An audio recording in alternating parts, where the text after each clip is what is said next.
Looks like we're running, guys. I'm just sharing out a couple shares to a couple groups. So bear with me a moment.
Let's see.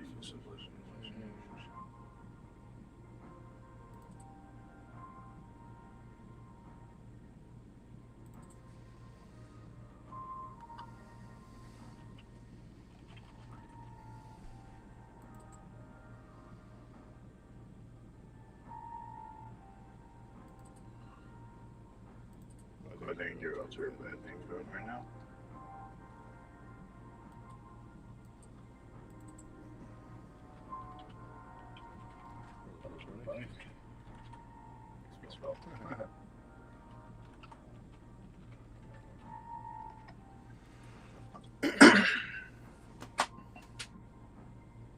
Let's see who's over here first. If you're here in the chat, let me see you write something in the chat so I know you guys are here.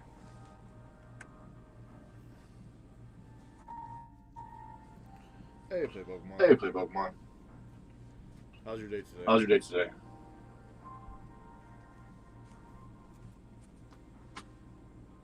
Everything good? Everything good? Let's tune in. Yesterday. Awesome. Yeah, so tune in yesterday. We had 12 boxes, but for the amount of time, I didn't want everybody to sit here all day waiting for open a box like that. I'm doing good, honestly. Actually, one of the things I'm going to show right now, I need a chance to. It came in like an hour yesterday after I got done with my video. And it is this guy right here.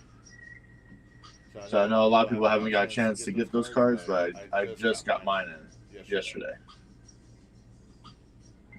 So I thought that was pretty sweet. And it's pretty centered. I looked at both sides of it.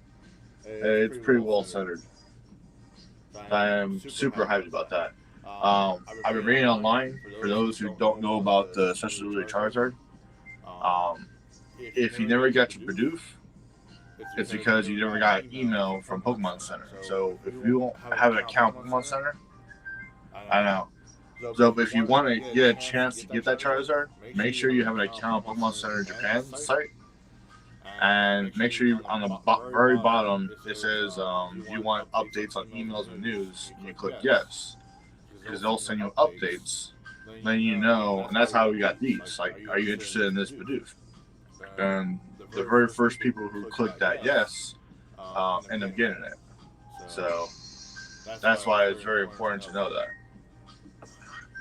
Hey, Carmen.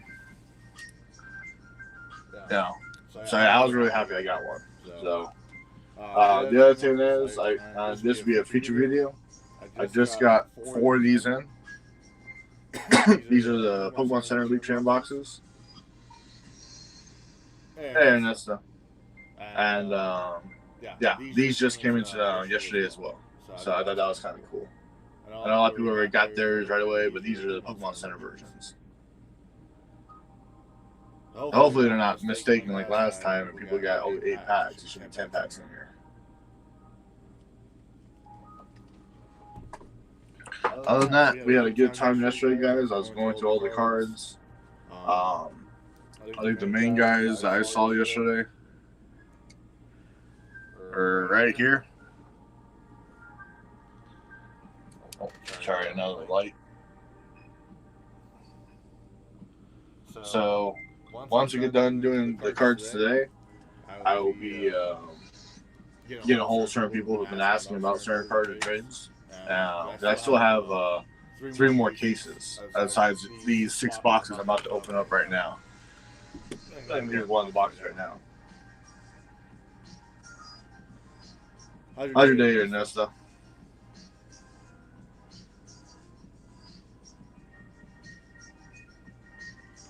And then forgive me, there's like about 8-second delay when I speak when I see you guys.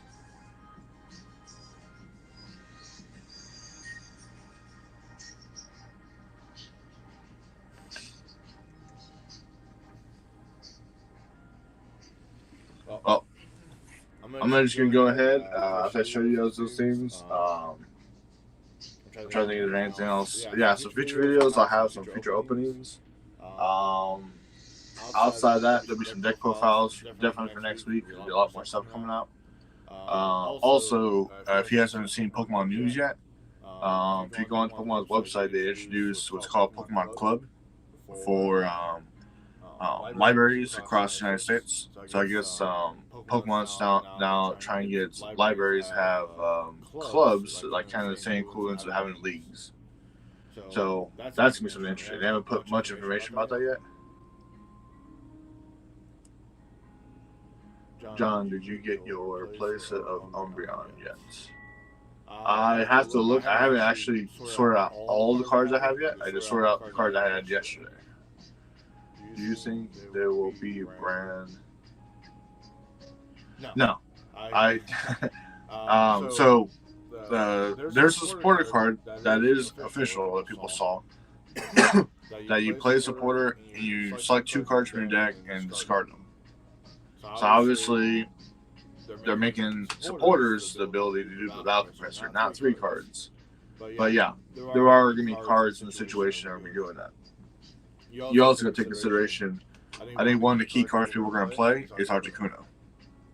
Because Articuno, the 1V version of Articuno, has an ability, you ditch 2 cards from your hand, and if you do, you draw a card.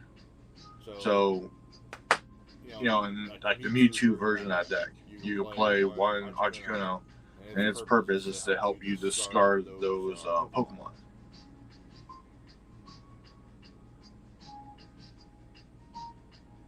So that's what I think is going to end up happening. So again, for those guys who just joined in, I see a lot of people joining in right now. Just get the Charizard. That's pretty neat. And then later on, the videos in the week, I'll be doing videos of unboxing the Pokemon Center's Evolving Skies. So, but now, let's get to it. I'm going to go ahead and just start cracking up boxes, and you guys write down. So unions can be finessed and expanded. Here's the thing. Before we get opening, me as a player, I think what's going to end up happening is they haven't announced anything about expanding yet, and there's probably a reason why. And I believe what's going to end up happening is Sun and Moon onward are going to be expanded. Because before COVID, if you were trying to sell your cards to shop owners at the events, a lot of the main shop owners were refusing to take old cards. I think the reason why is they finally realized that we're getting close to a timeline where this is going to be obsolete, and Pokemon has to make a decision for new players to come in the game to not allow these cards to exist because they weren't playing during that time. So I think that's what's going to end up happening. I think Black and White is gone, I think XY is gone, and Sun and Moon onward will be the expanded.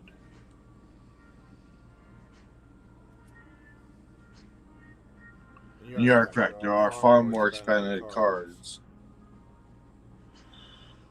No, because it makes more sense to do Sun and Moon because it's the more recent brands of Pokemon that recently came out, like 2 generations by. Same thing what happened back in the day where it was the last expanded change was when it made black and white. Before that, it was hard gold, soul, and silver. We'll call legend sets.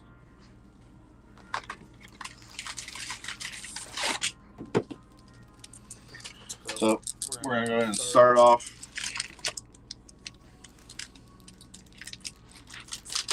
It would be nice, but EX error.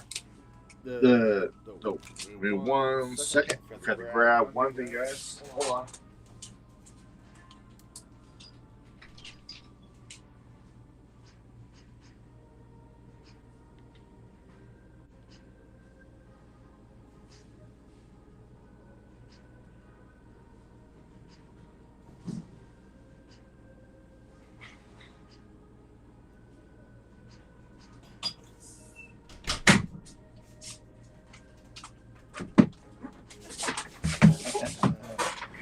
Sorry about that, guys.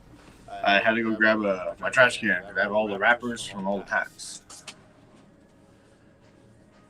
Alright, so green code, like I said before, just kind of burn through it really quick. Let's put it over here for right now. So how's everybody's day, or how's everybody's weekend so far?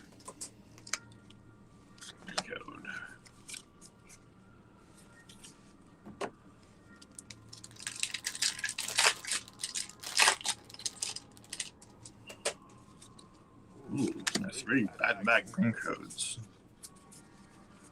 But I am definitely seeing a lot of good support system in this. One thing is that a lot of people want the main cards. A lot of people also don't realize as a player, there's a lot of good potential cards and white code that are common that you need to get to as well. So you have water.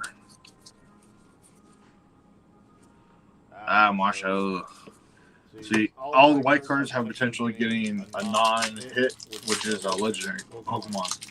Some of them are good, some of them are just there. So I finally got around to checking out the new Zoroark. It looks super. I think the new Zoroark is great for one prizer decks, especially expanded. I was playing the Executor deck, and I already have a combination of that being played. So I think it's gonna be one amazing card. Okay, first Pokemon is Drag. Sleeve here. Boom. You can see that right there.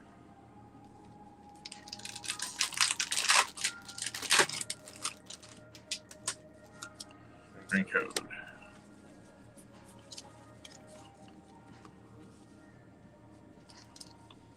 Ooh, don't do that. I know Zoroark's gonna be a very you may not see a huge play right now, but later on in the game, when more cards come out, more universal cards come out, you'll see huge impact with Zoroark, I believe. Oh, no miss Marshadow. I definitely would say the boxes yesterday were amazing. So I'm still hurting down on that VMAX version. So on the VMAX version of what? Zoroark? 3. I mean, I'm trying to understand the content that you're saying there.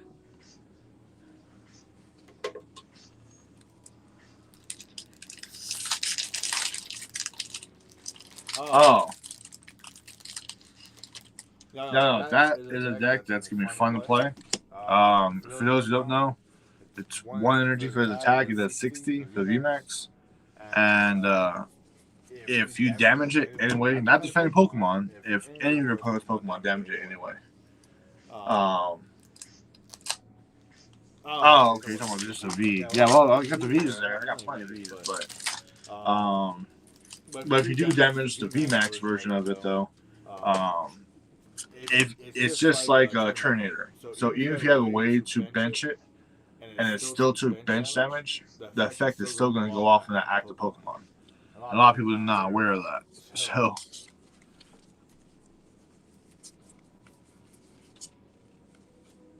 I am definitely hitting these white codes and hitting these legendary Pokemon, which I'm not hating, but it's one of my things where, like, I believe there should be 3 code cards. I think there should be green, a white, and, like, call it gold if you want to. That way, the green would be just the uncommon cards. The green could be the pseudo rare cards, and the high cards that everybody wants should be indicated by that color code card. I think it'd be pretty nice to have. So far, I'm just. Sometimes you have that one side of the box that just has nothing. And right now, I'm definitely hitting that one side of the box right now. Yeah, I'm hitting nothing but greens. This is just terrible. I got a funny idea for Zoroark and Expanded. It involves playing it with Excelgor and oh my god, no. Yeah. I have talked to several people about Zoroark with Trev, just for the resurrection purposes of keep on forcing your opponent to get annoyed by matchups. And that's definitely the reason why I think Black Knight's going to go away. Got White Code finally. See what kind of magic we can get this time. Oh. See, again, they got high cards, but they're not the main hits. And I just believe that the Max trainer cards or any cards that have the number maximum of the denominator should be like a gold code. Actually, that'd be kind of cool.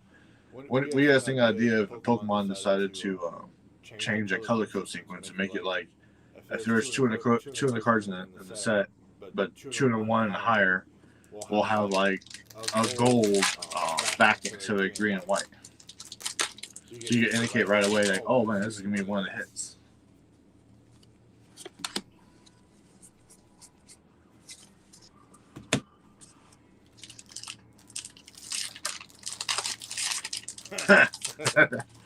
Hey, you know what, man? It's just one side of a box, and that happens. Wow, there's a lot of green codes now. You're definitely right. I'm on the last pack of one side of a box. Or, hey, Ernesto, it could be vice versa. I could be opening packs and boxes, and each box gets better over time. Think about that.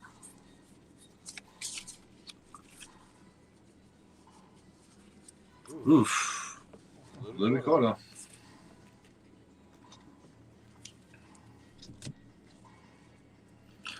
I'm on another half now. So hopefully we start seeing these white codes pop up.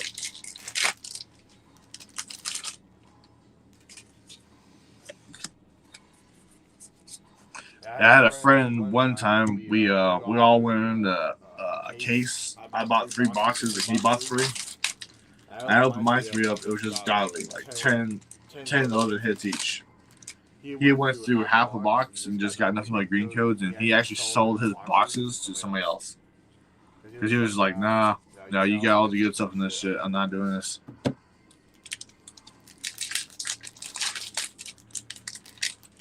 Yeah, no, that's what I'm talking about. I have friends that do that stuff, and I tell them that it's a horrible idea. Like, you're taking a huge chance of not getting nothing. Well, I'm going to keep Articuno out there because I feel the birds are luck charms.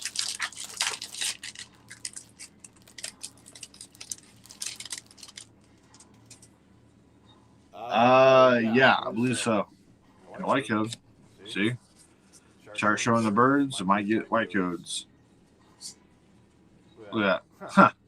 So the bird brought me back and resurrected a Sylveon finally.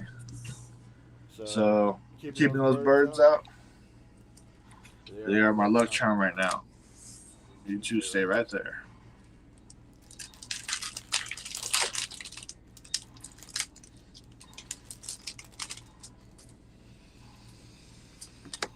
Green code.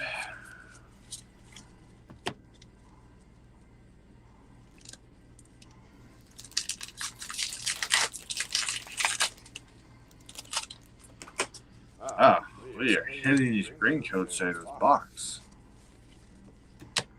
Oh, I hate to be that person. I'm hoping those two birds are maybe cool to pull that Ray Ray, right? In this box, I will totally make up for all this.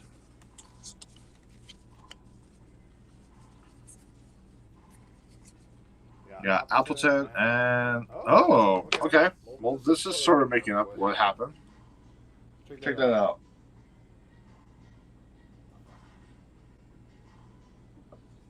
See? Luck starts happening, guys. That's probably the top card in this box so far.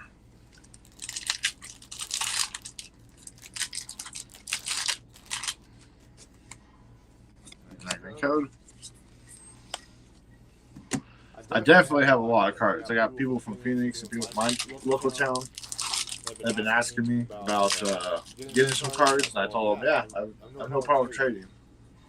Yeah. No, I honestly feel like all of the alternate arts or EVs, they're just done beautifully. Like I would get them signed by the artists if I could, just for myself, because I just think they're just gorgeous. Okay, there's Gorgeist and look at that, Glaceons back to back.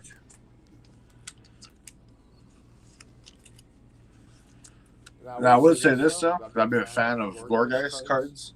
I'm gonna make a deck with this next week. I already have a deck idea for it.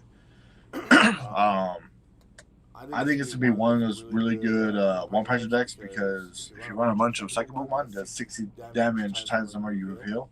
You put them back in your deck and you discard the rest of the cards. So basically, just thin your deck out for these guys, and everything else is just fodder. So it's gonna be a pretty interesting card to play.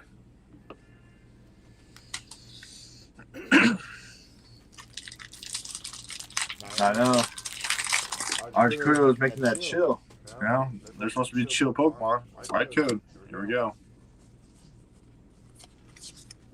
Silent Luck is coming back, guys. Oh. Luck came back and gave me an anchovy. Anchovy. That's like one of the bad decks of the week that I'll build just all of that. I'll probably run it with Frostmoth and try to get it super charged up and watch it die so much. Alright, got that white code.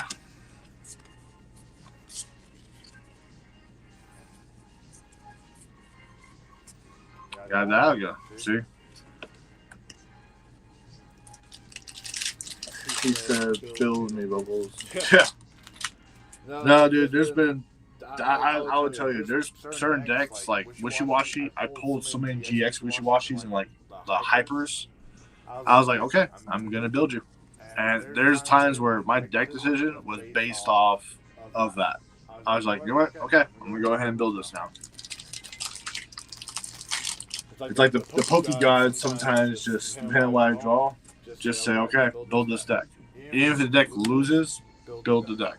Because it gives me fresh ideas. And that's one thing. If you see me play competitively, you'll know that people always ask, what are you playing this time, John?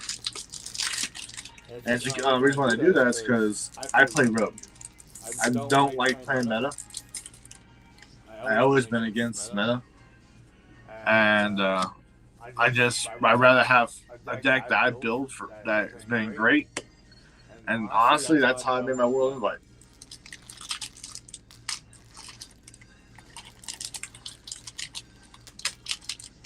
Yeah, no, I think the Glaceon overall, I'm gonna put it back on the screen right here. To To me, me, what's what's that that artist back in the 80s? Is it Bob Saget? Saget? The guy that does all the paintings and trees. Like, if he was around there in Pokemon, this would be the perfect card he would draw. Like, we're gonna draw little happy trees, you know? We're gonna put little happy trees in the forest.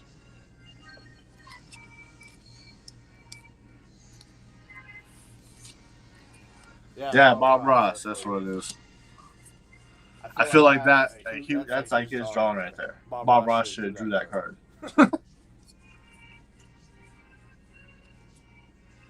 Not hating on these two. I mean, I wish I had more hits, but yeah, Bob Ross.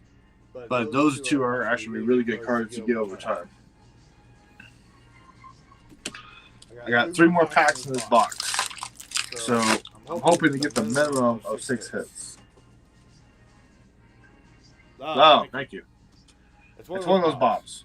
We got Bob Barker, Bob Saget, Bob Ross. I call them the Trinity Bobs of the 80s and 90s.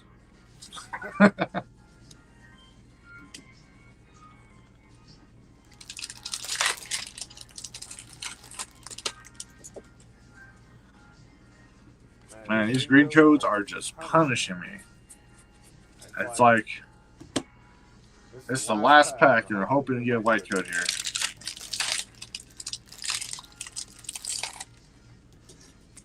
Got a white code.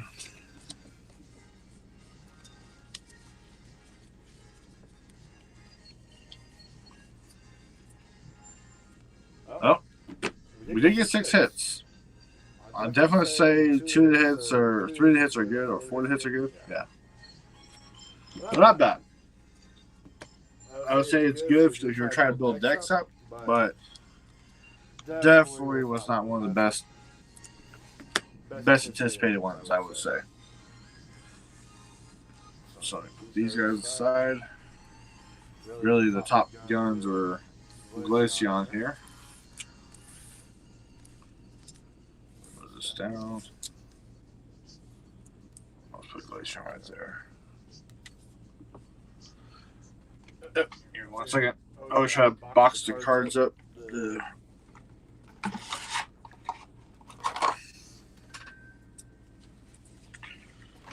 Later on, I'll be scanning all the codes when we're done with today's session.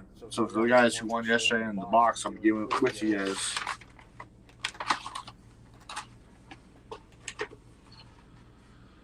Well, 6 hits in 1 box so far. I would freak for a Raymax art. Trust me, I have not pulled the Raymax art yet. I pulled a bunch of different Rays, but not the Raymax art. So that's like the one alternate art I would like to pull these once.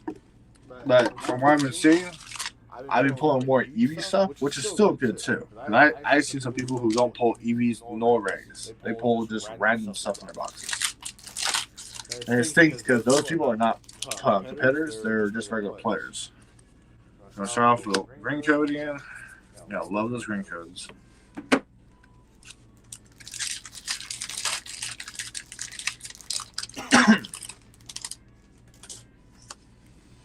Oh, white code. Let's see what we get here. I'm telling you, it's those. I'm really not a fan of pulling white codes with rare cards. I think this is why I think Pokemon should reclassify the code cards and have more than 2. I think 3 would be enough, or 4. Like, you can make green as regular, blue as a higher rare, white as the hits, the full arts and V cards and its orders, and maybe have gold for anything that's a secret in the set. I think it'd be more suspenseful because you'd be like, oh wow, you got the gold, so you'll know it's gonna be a hit. But logistically, I think Pokemon doesn't have a setup to do that kind of stuff right now.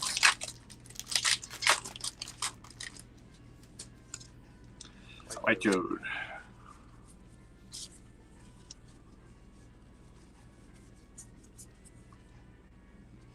Yep. Again, it's one of those hits. feel like Ray is the third most popular Pokemon of all time. What's the two most popular Pokemon? You say Pikachu and Charizard?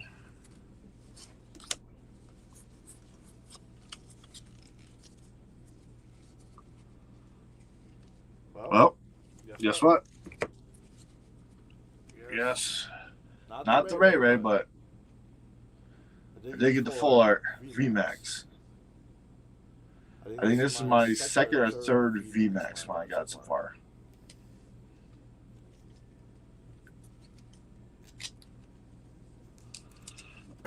First hit in this box. So let's let that magic sit there.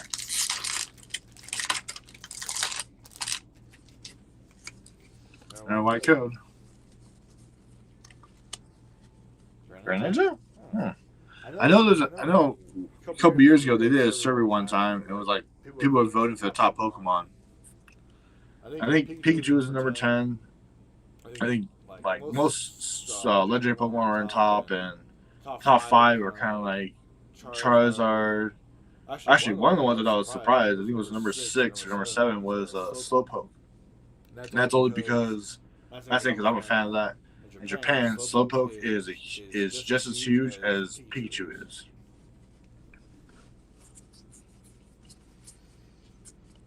Oh, busting out Rays.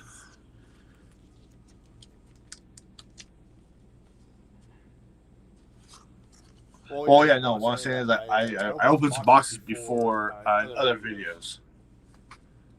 So I had like 1 or 2 other videos that were short clip videos I did.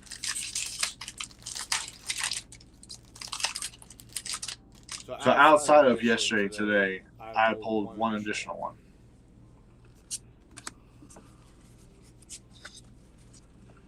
If you guys try to build Skiploom decks, I probably got enough for another person who wants to build it.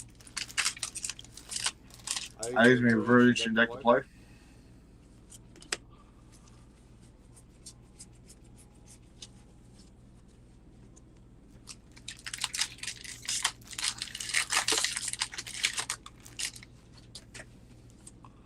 White code.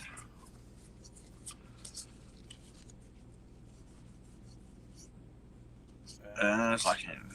But like I said, I think each box we're opening up here from now on is just going to be one better box than another. Yesterday, it felt like the first box was like, boom, blowing everybody's mind. And then it just gradually went down. I think it's going to be vice versa. I think we're going to gradually go up. At least by hits. My first box got 6 hits.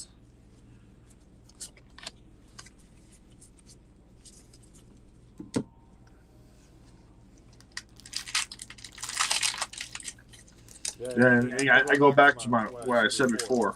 People always ask me, well, would you buy singles or buy this? And I'll tell them, if you're just trying to build one deck and there's nothing else you want to build, buy singles. But your money is worth more put into there's certain ways that people don't realize. Like, again, I go buy code cards. You can make at least $108 for a cake for 6 boxes of Pokemon if you sold at the low minimum at 50 cents. Now, just raise it to 70 cents or 75 cents, and you increase that number up like to 150, roughly. I think it's 154. So there's ways to mitigate it, but you won't play online. But a lot of people don't care about that. Oh, we're getting hits. I'm definitely going to build Sylveon because I pulled many Sylveons in the past 2 days. So I'll definitely be building a lot more decks. Okay, let's see. Hey John, I have a ruling question about Zoroark. If you wait a turn after using its ability, can you evolve to a stage 2 after using Zoroark's ability? When I pull the card again, I'm going to look at the card's reading. Because I know somebody else asked me that question before, but I don't see the card in front of me right now. So I think,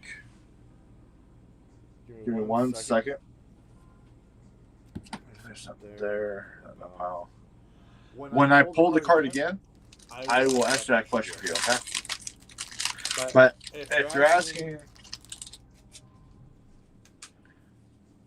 so my understanding about Zoroark and is the ability activates right away.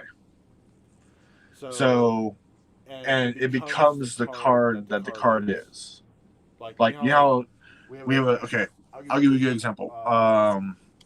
Ditto V. Ditto V has the ability where it can replace itself with a basic V Pokemon card in your discard pile and replaces it. Ditto becomes that card.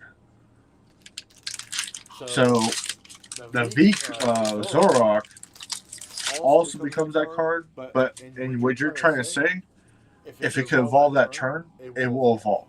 So say, for example, you have a stage 2 in your hand, and you evolve Zoroark that turn. Next turn, you replace Zoroark with a stage 1, let's say like a Skiploom, for example.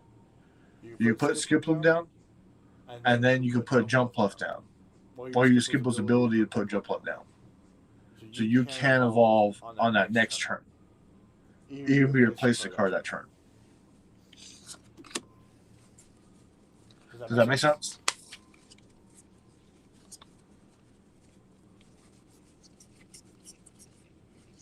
See? Not a good card.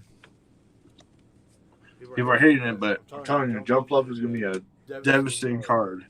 Especially expanded. Jumpluff's going to be just destroying people. You know why? Did we talk about good cards back then? What card is good with Jumpluff back then? The answer is Muscle Band. Say a swing for 60, you swing for 80, now you're doing 160 for 1 energy. There's like so many ways they can make Jumpluff a really evil card to play. Yeah, there's other versions like Lost March that do like a huge amount of damage, but it involves having so many cards in this card pile. Yep. So, say one turn passes of Zoroark's on the field, you could swap it and then evolve it because it was as it. The card always becomes what the card is.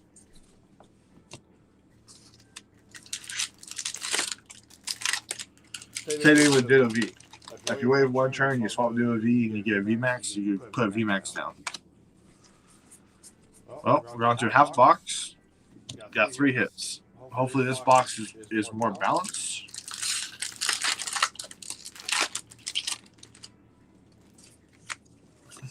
Do we hear those screen codes? I feel like reminding.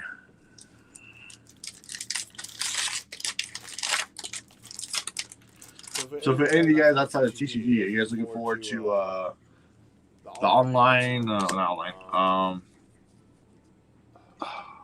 Diamond Pearl? Or the Arceus game? I did reserve my copies.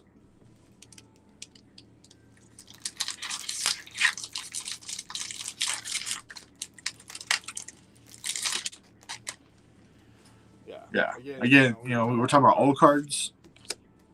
This is the reason why I think old cards are going to get dropped off because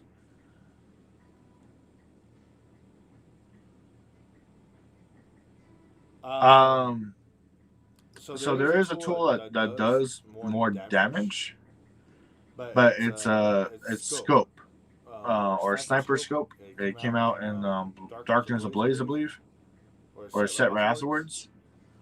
So it's really good with wheezing. And I think it does 30 damage, not to all Pokemon. It just does 30 more damage to all GX and V and VMAX Pokemon.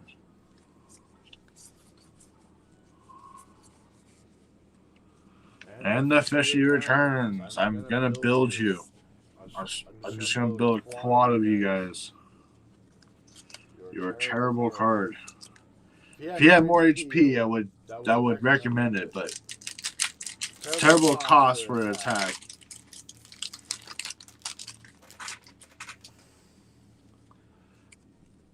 What code?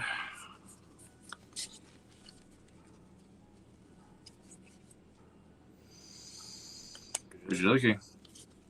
That elemental badge, not bad.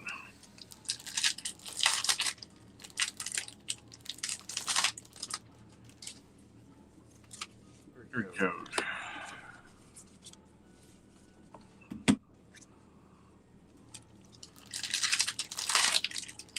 Maybe the box I got yesterday are the higher boxes, but I'm still hoping there isn't. I'm hitting a lot of green codes right now. The white codes are just becoming all the legendary rares. Hey, but they got so many of them now.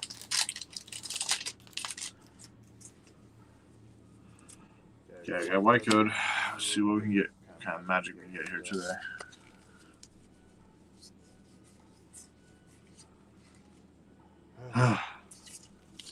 Like I said, I'm just still not a fan of the white code, allowing rares to higher rares being the white codes.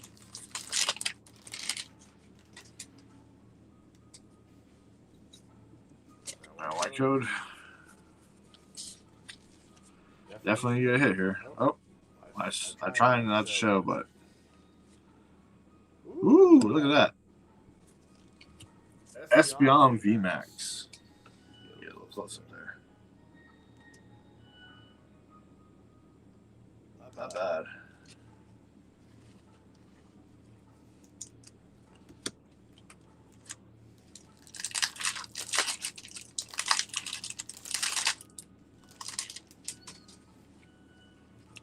Got an green code.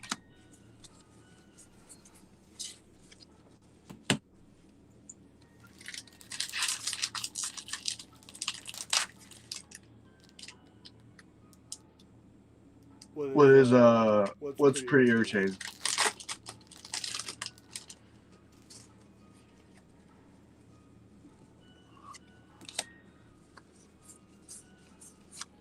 Just curious. Well, what's pretty irritating? You're saying?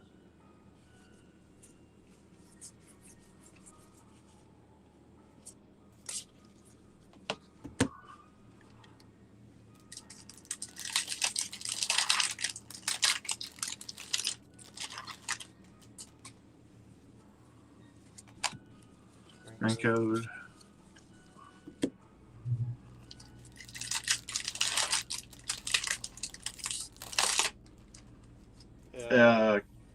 Kami. You said something's pretty irritating, but I don't know exactly what you're referencing. The white card and pulling. Oh, yeah, no. Let me show this one. This is be. Huh. Storming and Rays.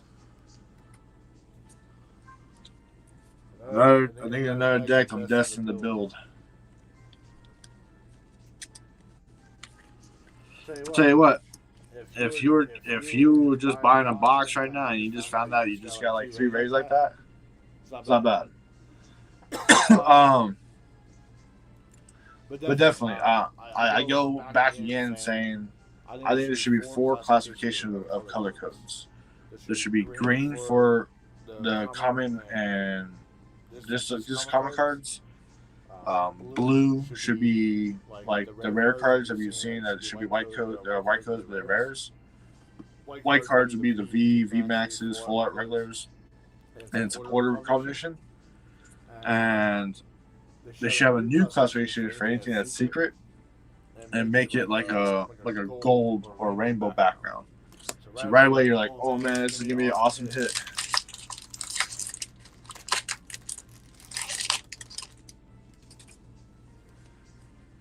Green code.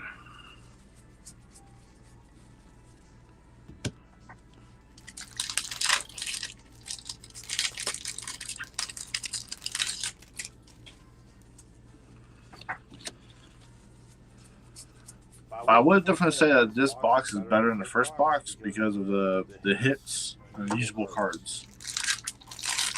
And no, you are not a usable card, but I'm going to build this deck.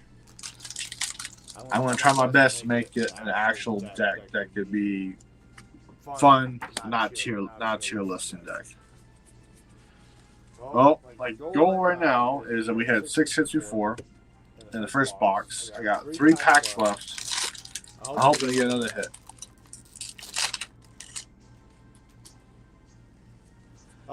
There's a delay for me talking. So there's about 8 seconds. So when I'm saying something, I'm kind of looking at the screen and pausing, and it's all because there's about 6 to 8 second delay while I'm speaking. That just has to do with YouTube's interface on its bandwidth in the server.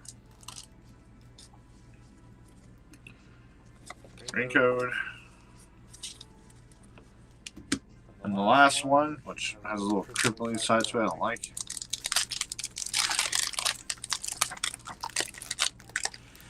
Well, bytecode. Could we get higher than 6? That'll be great.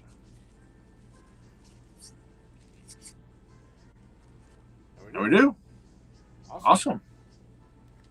So we have beat the numbers, and we got 7 hits, which, quite honestly, 6 of these 7 are playable. Exactly. So, remember I said before, it's like a crescendo. If you guys aren't familiar with music, everything gradually goes up over time. And as it gradually goes up, we start getting more and more amazing pulls. So we went from 6 to 7. Oh no, the next box is 8. Exactly. That's what it is. Spot on. See, in 1 second, I'm just trying to grab the current. I have a lot of cards, trust me, guys. So if you're looking for singles, people who know me can make me a list of cards they're trying to find,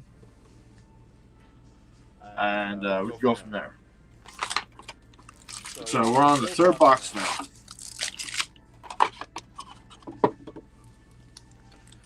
I'm definitely trying to pull that Ray Ray though.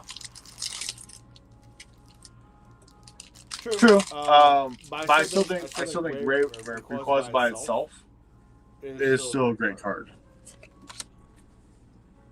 Oh, let me get in the sync too. I'm sorry. Looking at the video and I was like, oh, it's not in sync yet. So.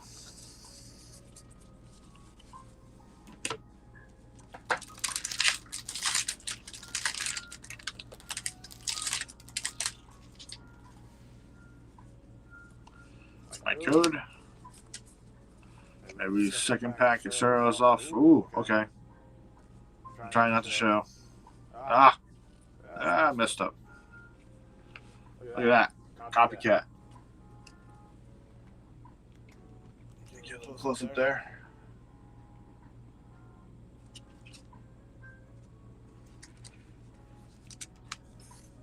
Good way to start off there. Yeah, you're not guaranteed a hyper. I have boxed before. I pulled like 2 hypers or 3 hypers in a box. So I mean, white code. But yeah, this could be one of those white codes where it goes, oh, guess what? You got a rare.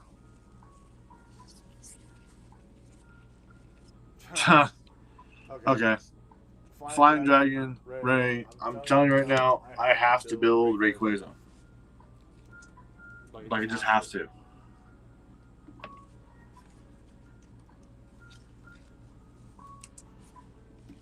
It's not even like, oh, should I build this? I'm like, no, it's going to be like, I need to build this.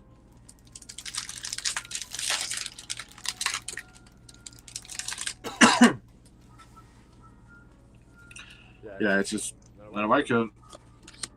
Put on sleeve.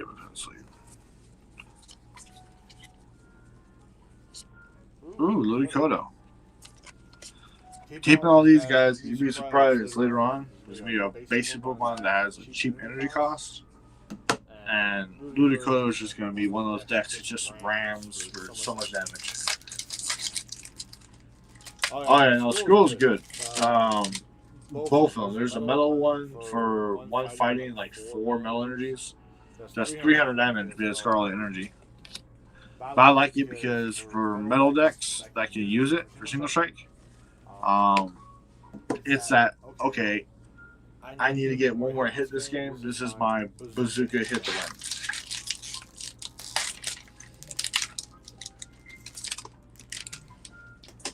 Let me pull back up. Give me 1 second.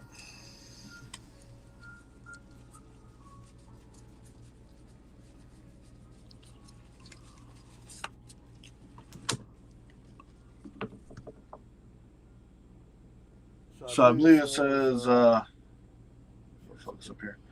Once in your turn, you may have your opponent switch to active Pokemon with one of their bench Pokemon. So, you're forced to switch. Oh, not a catcher because you don't choose. Your opponent has to choose.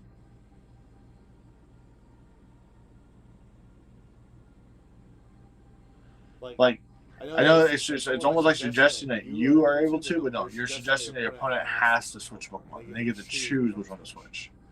So, it's a decent card. But the Fierce Dragon, 1 fire, 1 water, 100 plus. If your opponent's active Pokemon has any damage, counters on it does 120 more damage.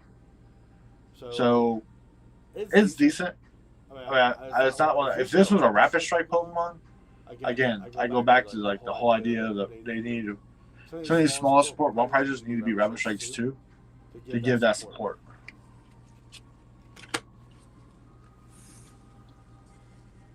Yeah, no, I honestly believe that if they would have made it so, I believe all of the cards in these sets should just be Rapid Strikes, Single Strikes, because it gives more opportunity for the single prize decks to be creative on what they build. We got a green code.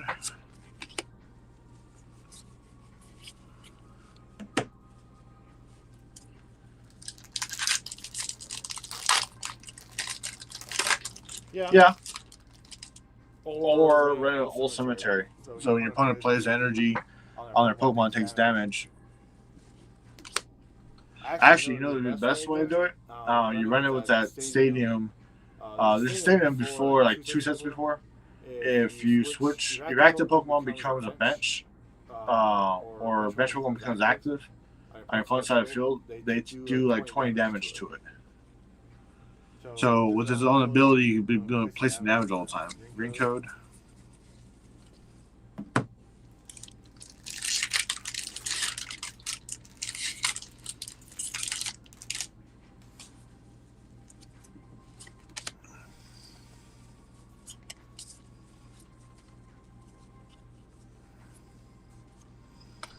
Another one of those deck cards.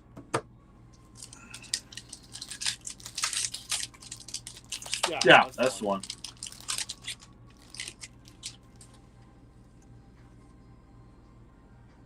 It is, but the problem is, it's a good attack. It's not about the attack not being good. It's what stage it's at. So since it's a stage 2 Pokemon, you need at least a rare candy. Because if you try a hard evolve, that's 3 turns passing by where your opponent's playing big basics, and 1 or 2 turns they're hitting you for 220 with more HP power. By the time you build that up and knock it out, you don't have the resources to build something else like that back up again. And that's the balance between the game building a single prize deck versus a V Pokemon deck.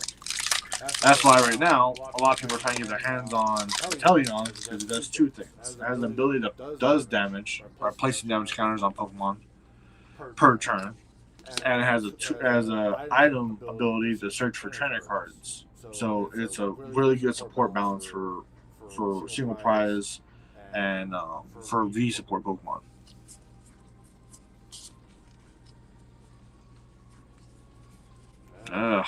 Back-to-back Zygardes. I hope to build a better Zygarde because I don't like the snake form. The dog form is okay. I hope to build like a 100% version of this and make it Rapid Strike. Green code. Again, the first 3 boxes, it's like we're getting hits. And one side of the box becomes really bad, and the other side becomes really good. I think these last 2 boxes are kind of balancing out where they have like 3 on both sides. Like, I feel like what happens is in the recent 2 years since COVID, Pokemon's like machine messes up or human operator messes up, and they package the wrong cards in the wrong boxes, and then the statistics just get thrown out of the window of what you can and cannot get.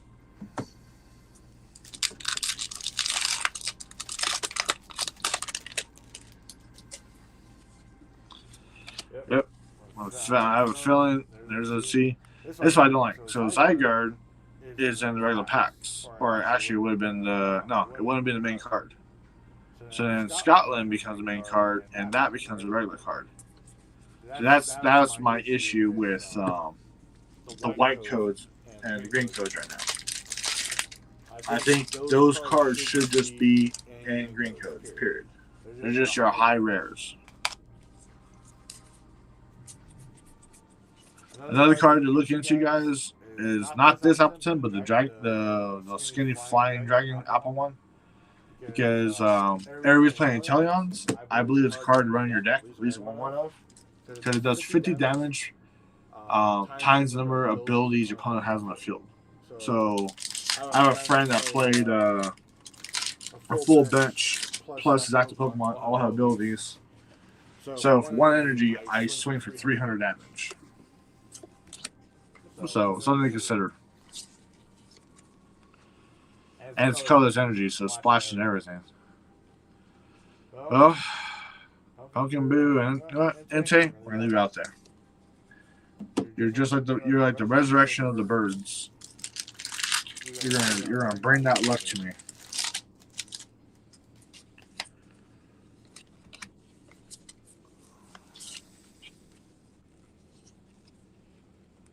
You brought the wrong luck. You brought Anchovy back.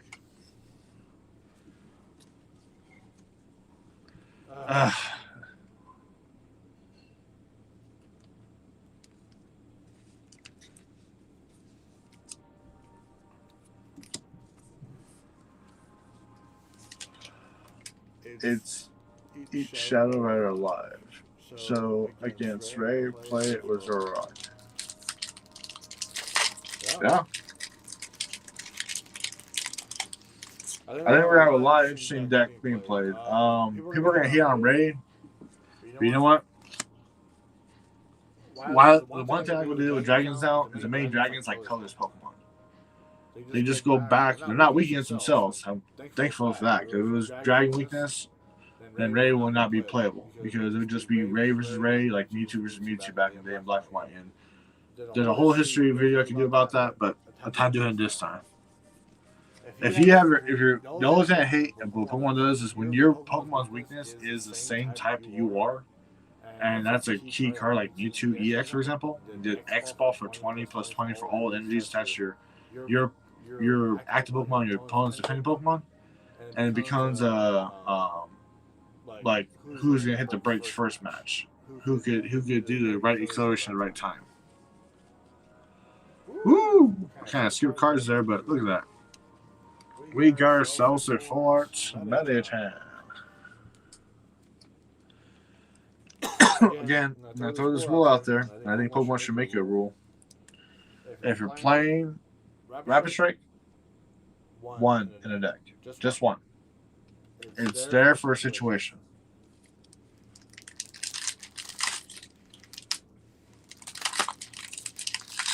That'd be interesting to play with Zoroark.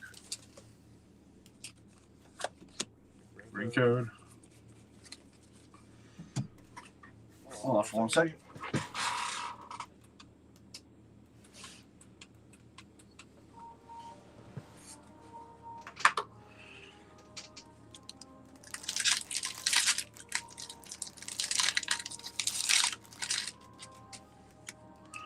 Green code.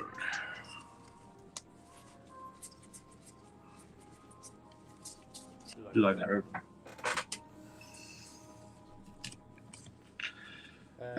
But outside of this, what do you guys' thoughts about if you have looked into it, the fusion cards of the new set? I think it's a cool idea, and making certain Pokemon becoming fusion, single, and rapid strike. I think it's a great idea that Deoxys was one of those Pokemon.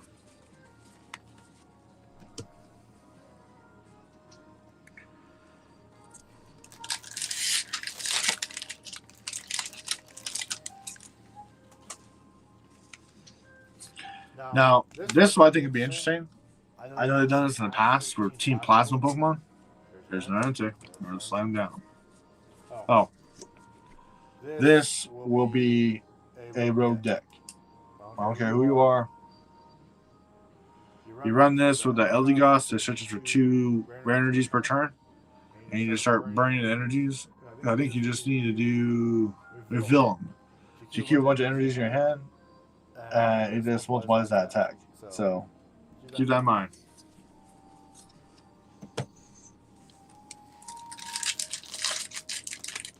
What was I gonna say right now? So there was a back in Plasma. There was this a card called Plasma Badge that made non-plasma Pokemon become plasma Pokemon. And I believe that Pokemon should do that for Single Strike and Multi Strike Pokemon or Rapid Strike Pokemon. For people who are the non of each, have that tool to make them. So now you can combine. Ooh, gee. Look at that beauty.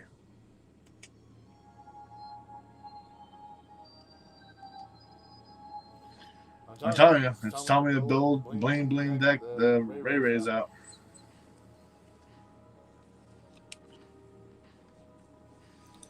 The other thing I'm kind of sad about is I've been noticing a lot of cards in this particular box.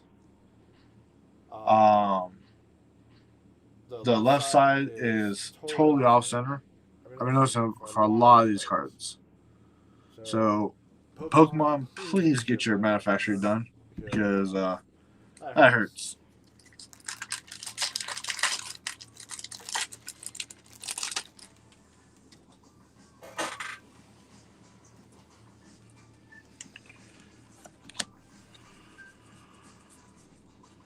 There's a Zoroark, so we'll read right now. Once in your turn, you may choose a stage 1 Pokemon, except for any Zoroark. I'm glad it says that because they want no GXs coming out. From your discard pile, if you do, discard the Pokemon and all cards attached to it and put it touch my line in play.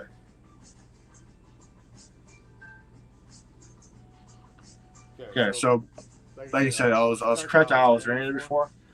So if you chose Skip Bloom and next turn you put it on, you can evolve that turn because it takes all the conditions of the card, including how many turns that card's been on the field.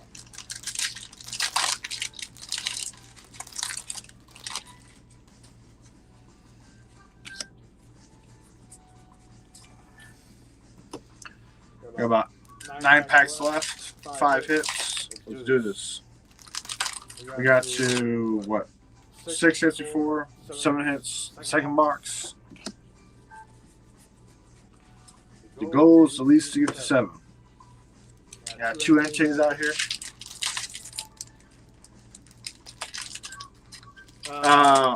Well, they pull that card back up. I believe, yeah, it got rid of all that stuff. 1 second.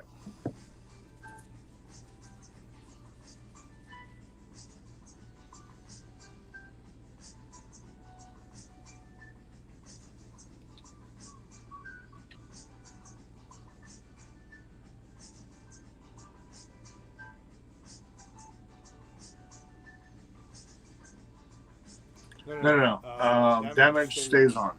I was reading right now. It gets rid of all other cards that are attached to it, like things like tools and other Pokemon below it, and it just becomes that Pokemon at that point.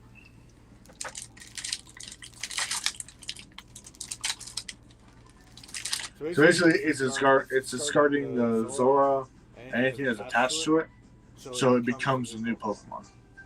And if you guys think about de-evolving a Pokemon that has that ability that goes into that by itself, people thought that you could de-evolve Pokemon from stage 1 to stage 2 and bounce it back. No.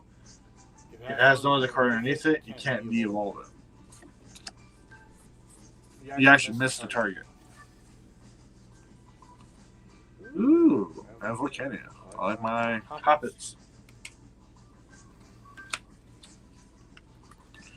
So we have 6 hits so far in this box.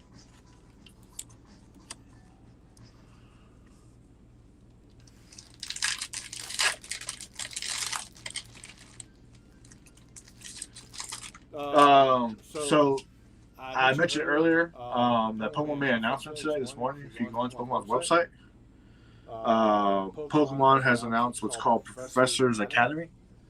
So basically, Pokemon's reinventing like the old system and put in a new system in place since COVID's happened. Same thing with Pokemon Online. I think they're calling it Pokemon Live. TCG, Pokemon TCG Live is going to be called. So there's a lot of new things that are going to start happening to get Pokemon promoted back. And one of the cool things I thought was cool, and I hope it does well, is Pokemon is doing a special thing for elementary schools. So if your elementary school wants to participate in Pokemon, Pokemon's doing something for elementary schools. You have a club. So I don't know if it means that they'll send cards to them, or it's just a way for those kids to have fun playing Pokemon, in a sense. I think it would be great. If I was a little kid right now and I heard about that, I'd be like, nah, they're going to get Pokemon in my school for sure.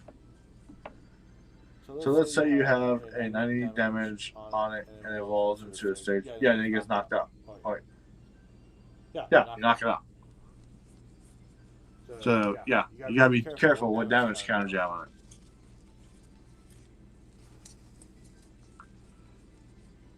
And we got Flareon. Nice.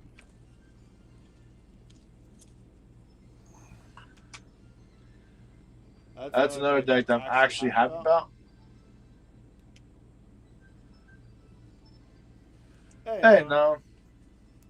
Really? Not bad. Wow. So we got 7 hits. We first box got 6, second box got 7. We're tied for 7. Maybe I'm on the right track. We're going to hit 8. 8 codes would be amazing, guys. Got a white code here. We may be able to do it.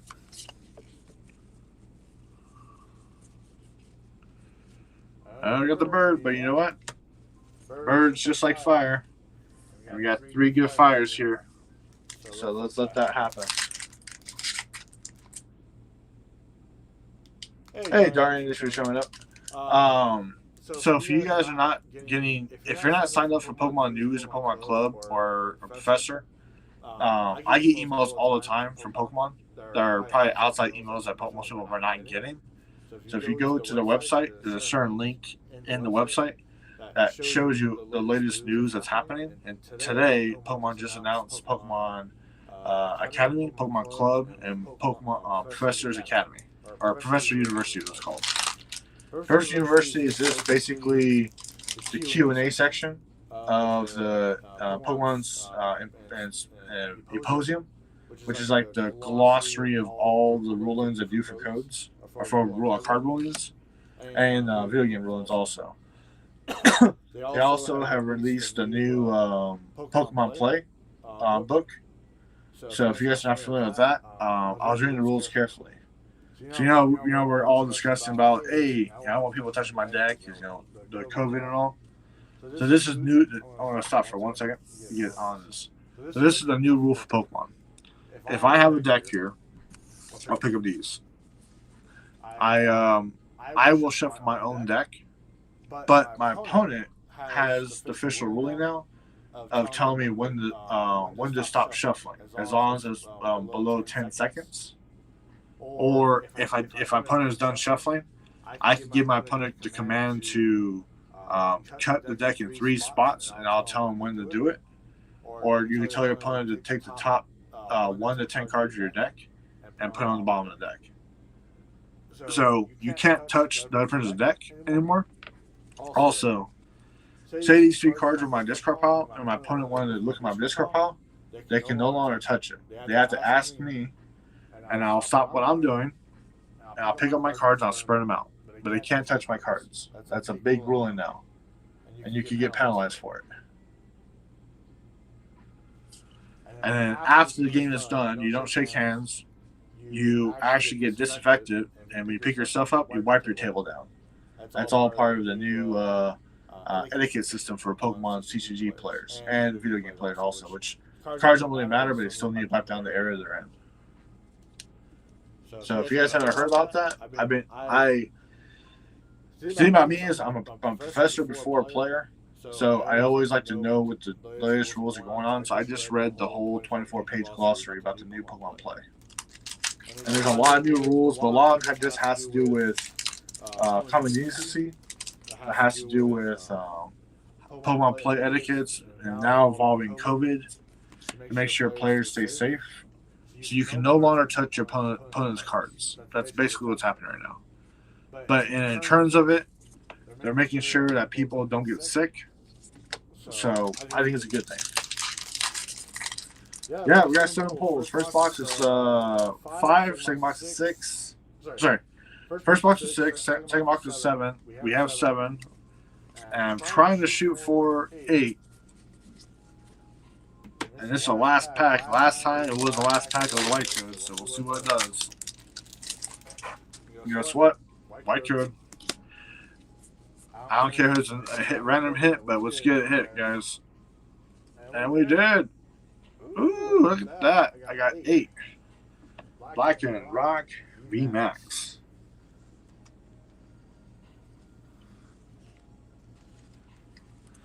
So, we went from 6 to 7 to 8. We are considering this video very well right now. Let's see. I heard that they're also talking about why to do with playmats to can't overlap now. Yeah. People who have like those big playmats are going to standardize it. You're basically, you just can't be touching other people's stuff.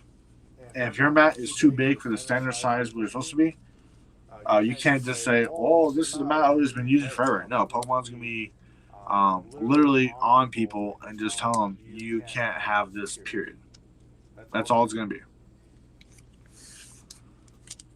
So if people want to complain, they can complain all they want. I think it's a good rule because, quite frankly, I'm kind of like a germaphobe kind of myself.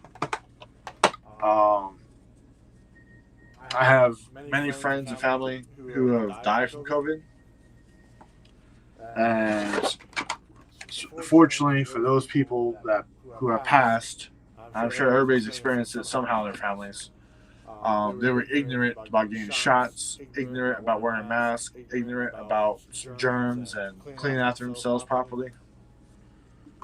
And unfortunately, and I'm not trying to downgrade anybody who I know personally, but common sense means common sense. If there's a bug out there, if you lived in Japan or like in Eastern countries, since the 90s and 80s, people are sick, guess what? They wear masks. So there's no excuse. Like people will say, masks can't make me breathe. No. There are done studies that even if you wear a mask, it doesn't affect your... It may affect your oxygen level over time if you wear it for like 10 hours, but not for like an hour or two. I'm a big vindicator on getting shots. Actually, they don't wear Mark. I say Mar. Okay, message got retract. I heard these are all thinking about why to do a playmat. Yeah, no, they're Pokemon's doing good for safety for themselves and insurance wise. Because imagine a kid getting sick with Pokemon. It's gonna look bad for Pokemon. That's one reason why Pokemon hasn't really started anything yet. So when Pokemon wants to pick up, they're gonna make these precaution rules, and who knows? This also would mean too that instead of having, if you've ever been to Pokemon tables, you have 6 to 8 people on a table. They may make it so it's only 4 people per 6-person table to keep people 6 foot separate from each other. Which, you know what that means? That's a possibility that there'll be less people allowed to go to a regional tournament. If it means safety, that's what they're going to do. So instead of having 1,000 people showing for a tournament, you may have only 500 people be able to get into a tournament because they'll limit the size of the venue. You know what I'm saying? These are things I think about all the time for what's going to happen in Pokemon. You got to start out Noivern.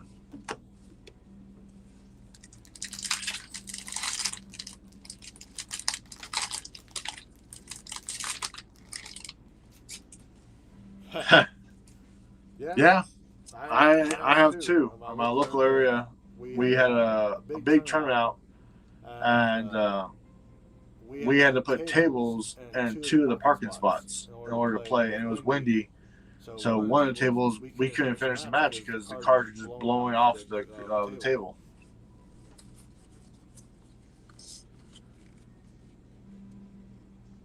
Yeah, I have a feeling who you are, Play. I got Cairo. I hope that they limit the amount of players that they make more regional available. So what I have a lot of Reddit friends. So what I've been reading about is I think potentially Pokemon's going to limit the size menu, and which is going to do 2 things. One, I hate to say this, it will increase the price of entry fees. So if say you're paying, what was it, $20 before, you're probably paying $40 or $50 for entry fee. And that's because the people who organize it, they have to make their due.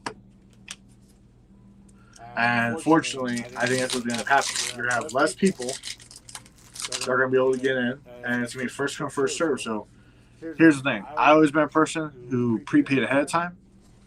So for all those guys who wait till the last minute, guess what? They can't do that anymore. They're going to have to pay for the tournament right away. And it's going to hurt because that means they're not going to have that spot open. But it's going to be like Comic-Con.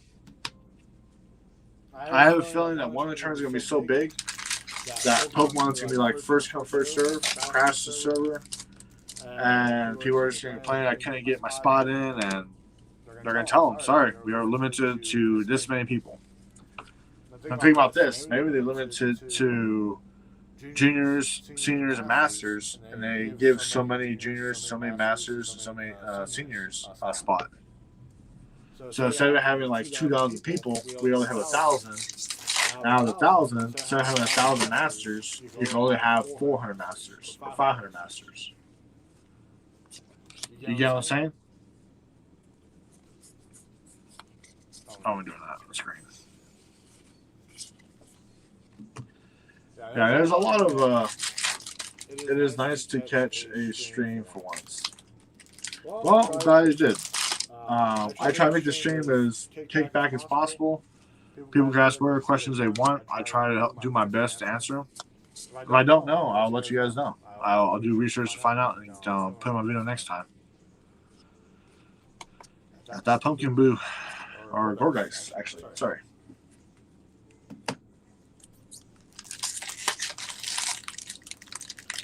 Yeah, I did a video yesterday. I decided that because I had 12 boxes, I went through 6 and was like 2 hours into it. And I was like, no. I told everybody I'm going to do another video at noon. That's today. Because I felt like people who do like 5-hour videos, people got things they got to do. And I want to make this entertaining. Thanks. I want this to be entertaining as well as informative, and people can go on their day. That's my big motto when it comes to Pokemon. Do my videos. Do you know if there's an echo in the audio? No. And, no one's told me yet that there's been echo in the audio. Is it bad? I just didn't know. I have to look at my settings because I checked my settings out yesterday.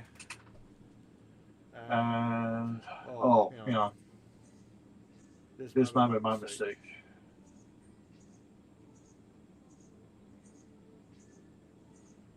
Let's see. How do I sound now? I think I knew what it was you're talking about.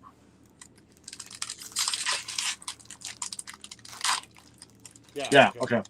My bad. So when I open up my my software that's running for the stream, I for some reason it doesn't save my profile, and I have my other settings set up for it all the time. But it always leaves the default desktop audio on, so it was the speakers are trying to pick up the same sound as my mic picking up. So my apologies. But thank you for pointing it out, though. That's why I always ask people, let me know if something's not working right. No, so I don't hear it. So for people who don't know about my background, I have I've been overseas just supporting like how everybody else would make that decision to support, and both my ears I have hard hearing, and so it's back. Okay, let me hold on.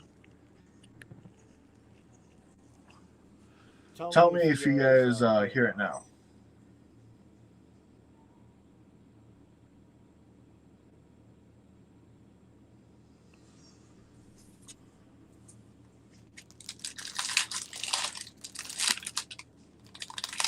Are you guys still hearing it? Oh, still there. What the hell? I am trying my best to figure out what it is, guys. Is it so bad where it's like deafening to you guys or no?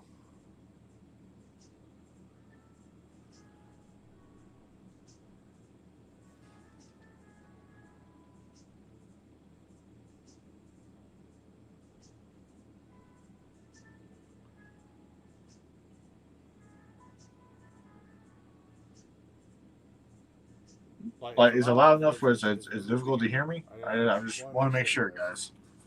There's no one informed me about that earlier.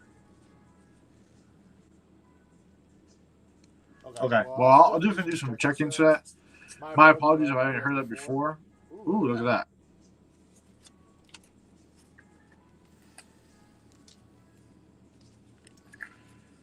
Yeah, I suffered some gunfire when I was overseas, and bullets ruptured my right and my left ear, so I don't hear certain tones. So my apologies, my setup wasn't hearing that. So I appreciate that, man. But I'll definitely. I have a buddy that's near my house, so next time I'll be messing around with some of the settings and try to get us to a default that way. I thought I had it all defaulted, but apparently it didn't do so.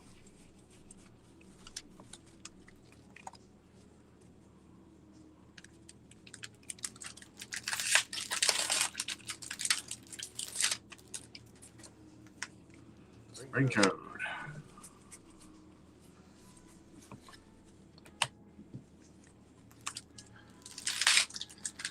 So, Darren, what's the main card you're trying to look for in this set? Is it the Eevees or is it the Dragons? Love the scrolls. Ooh.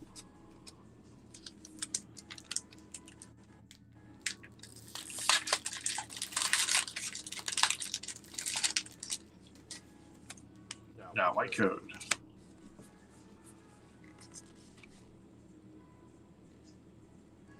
Yeah. Yeah, I think that's what's going to end up happening. We're going to have that last pack magic going on. We got those sound messages popping up, though. Ooh, come on.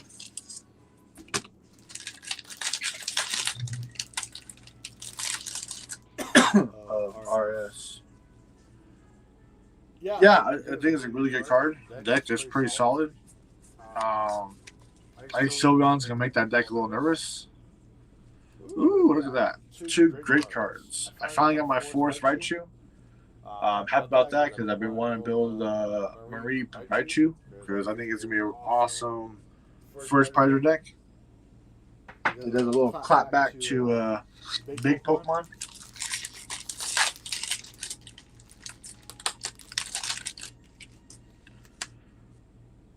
White code. Oh, my bad.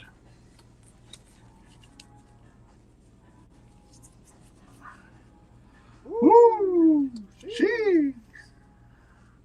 It's not the main raid, but it's still. What we got there, guys? Yeah, Nuzzle Deck 2.0 is awesome.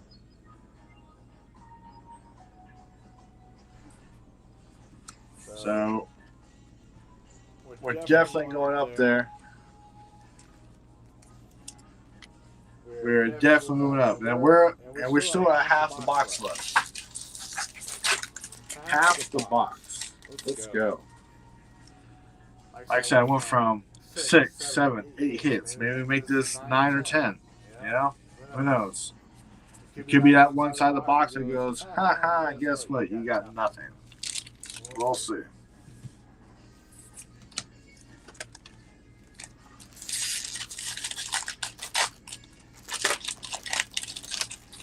Whew. Cards just keep on coming out that. Got white code.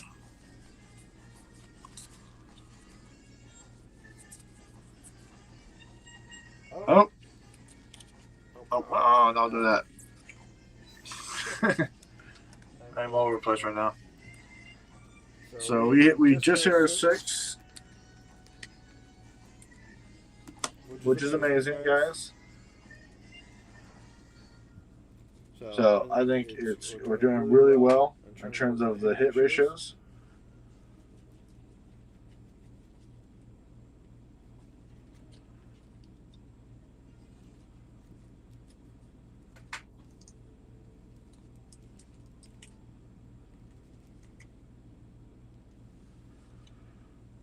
So we got this here. Can you guys see right there?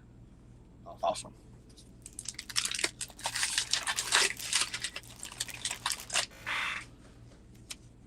Guess there's a green code here.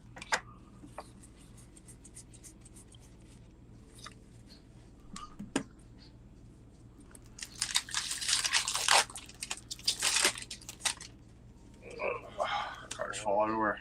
Got a green code. Hopefully it's not a one-sided green code box because we've done that before.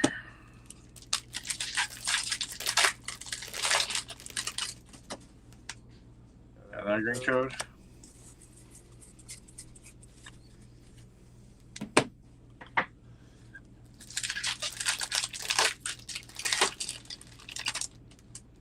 Whew, we are hitting green codes today.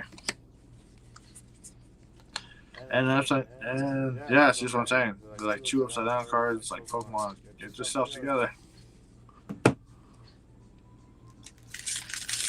Yeah, it would be nice. Not gonna lie. They hit 5 or 6 green codes back to back. Definitely got multiple copies of cards.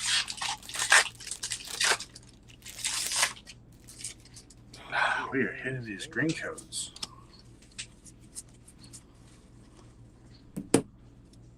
I'm telling you, the green codes just are becoming nasty.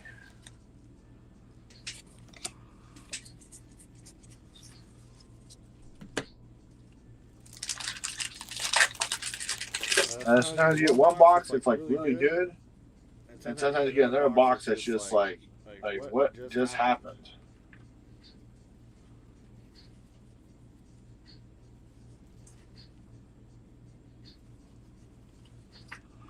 Alright, so you got a white code.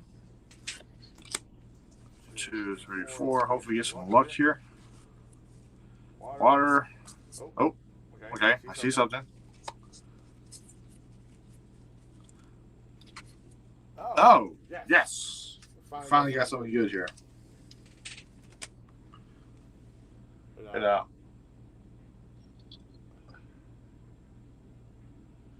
Where is that? I think that's number. Oh yeah, it's one of the secret cards. I think that's another deck I like. Is the Leafeons. I think that's gonna be a very interesting deck to play.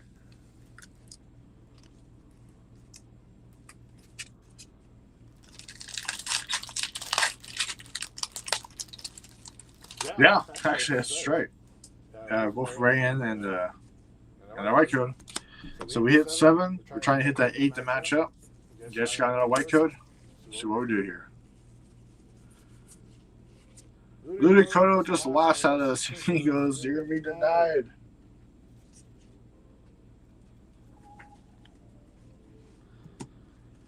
That Ludicolo. That's a vengeful card. Got another white code. I want to say fire. No, it's grass. Oh, I see something. Try not to show it. Glaceon. Ugh, I'm pulling those Glaceons.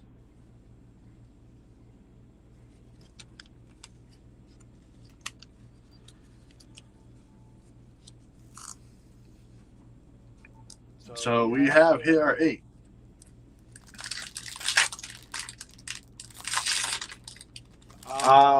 I have seen clips of it, but I have not watched all of it yet.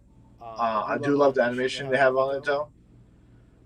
Yeah, I definitely would have to check it out when you get a chance to. Like I said, we hit 8. I'm hoping we hit 9 because we have this crescendo thing going on. We just have to wait and see what happens, guys. Green code.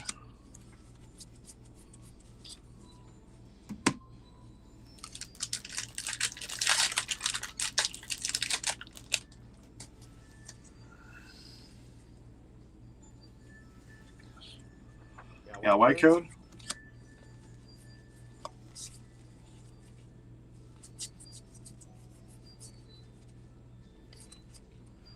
Gyarados.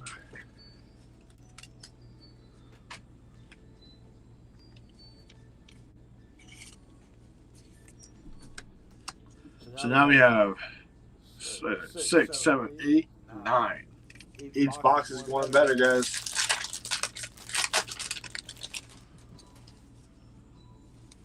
Green code.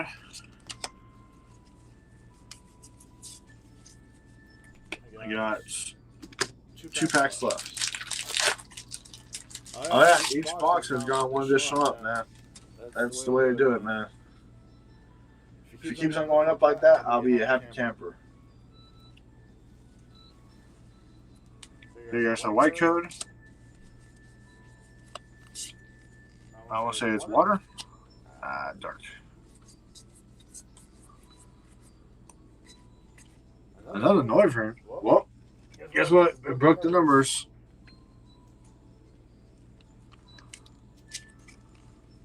You broke the numbers, guys. 10.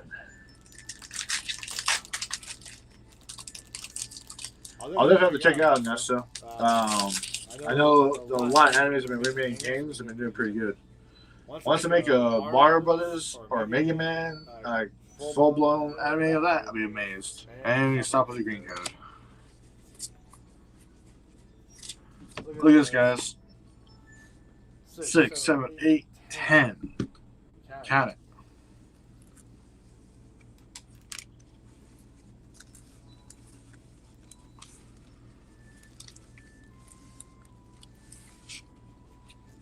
Nope. Different cards.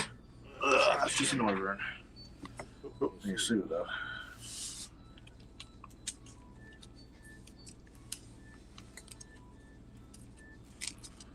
Boom, look at that.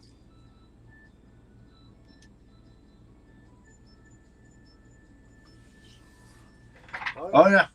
People who didn't watch my video yesterday, dude, I was popping out 11 to 12 cards a hit in boxes. Yeah, 2 more boxes to go.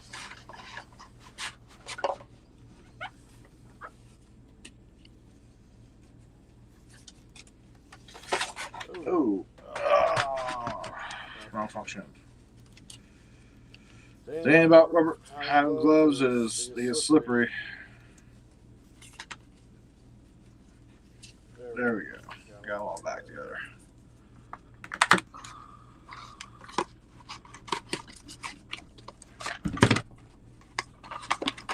Oh, cool.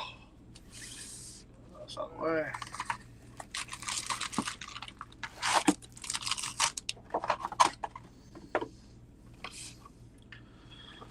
Okay, we got 2 boxes to go, guys. Yep.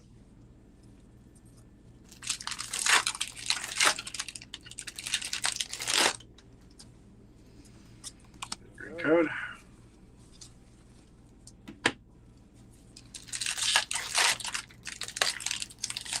We're doing pretty good on time. It's roughly the same time as last time, but hitting almost near 2 hours and 10 minute mark.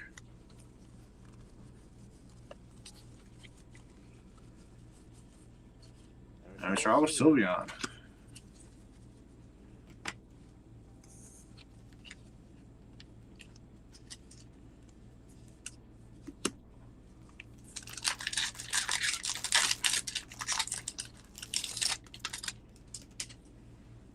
That does sound pretty good. Keep my ribbons because I'm definitely building that Sylveon deck. I know the tech is not high, but it's going to be a very interesting deck to play.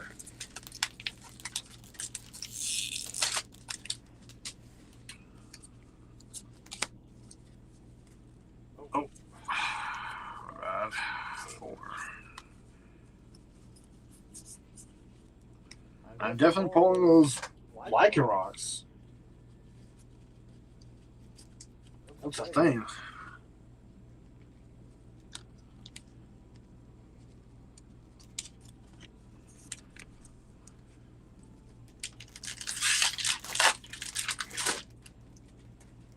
Dragon should have been weak to Dragon. No, sir. I do not believe Dragon should be weak against Dragon. I'm glad Dragon are like colorless Pokemon. Reason being because that was the problem with Dragons back then. If that's the case, they should make Dragons weak against colorless Pokemon. A lot of people don't know that, but there was a time where Dragon Pokemon had they were either classified as colorless because there weren't no Dragon classification, so they made them weak against colorless Pokemon. So then you're going to have Mewtwo matchup, and Pokemon TCG has learned its lesson back in Black and White era to not have that happen again.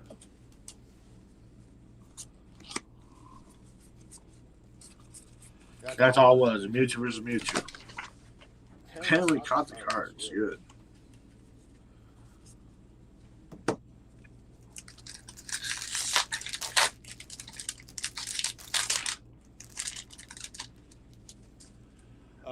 It wouldn't be weak to fighting because it's flying type.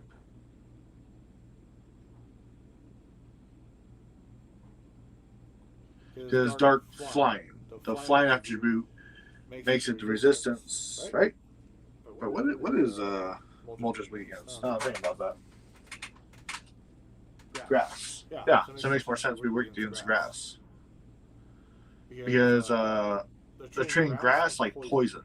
The dark Pokemon have a thing against poison Pokemon, right? Then the dark dark counterparts of rock. If there's no rock, there's well, it will hit it. But again, this is why Pokemon tries to choose its typings, make it fair, balance. Oh, look at that.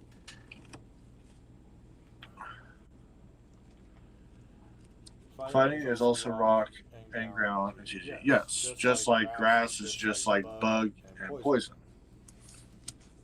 And that's why it's weak against grass.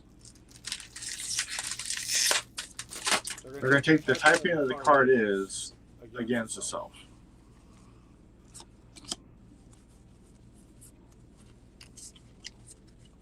What's the argument for Houndoom then? Houndoom is weak against ground and bug type. Bug type is grass.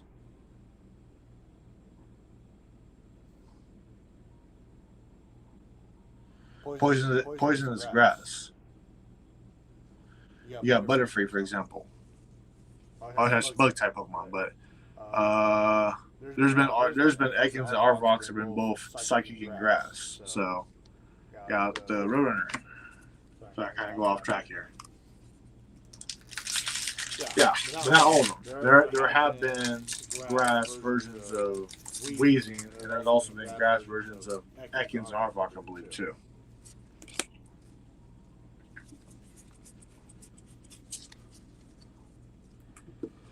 Well, that's the reason why the game. That's why the TCG cast each game is simple. They try to go off a weakness and it has all in the game.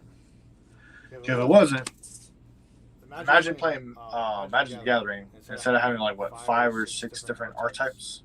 There's 5, and there's the I call it the Dragon Universal one. Imagine having like 14 different archetypes. I mean, yes, you can build a lot of different decks, but then you're gonna have a situation to where people, it creates a lot more chaos. Yes, Sobo is a dark poison type, which is weak against fighting.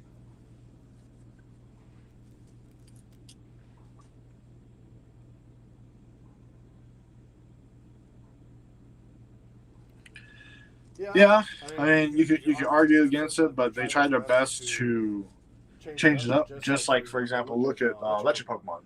Electric Pokemon no longer have resistance against metal, which they did many times in the past.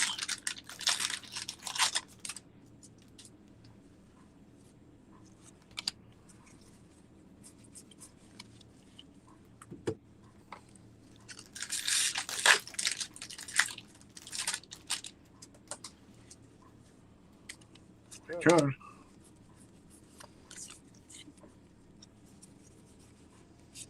Ludicolo. I love that Ludicolo. So we got 3 hits so far in this box. We got 10 hits last box. Let's try and match it and exceed it. Green code.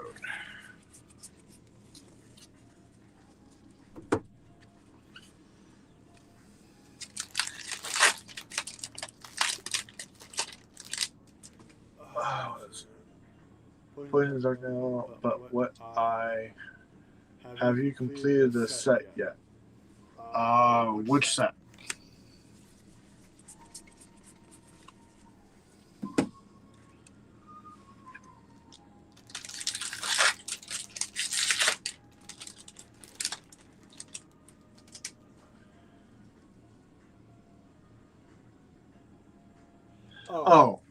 So funny thing about me is, for all the boxes I opened up all the years since I got back from overseas, I never was a fan of making sets. I have a lot of the cards I could probably put sets together, but I just have them in boxes. The things I do collect sets for is back in the Wizard Coast era cards. So from base set to Neo the Revelation, I think it's like I want to say it's like the 8th set into the when Neo started coming out. I have a complete set of those cards, and what I'm actually doing right now is making those cards into wall frames, so I can hand them up. So that way, people come over, they see my my hobby room. It's like my hobby room just reminds them of all the old cards back in the day. A lot of the new cards I do now, the reason why I don't do sets anymore, because I actually send a lot of cards to PSA. So I'd rather send my cards to PSA than complete sets.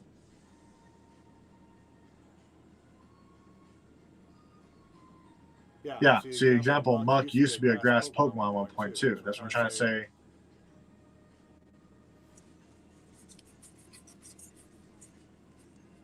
Oh, yes, we can.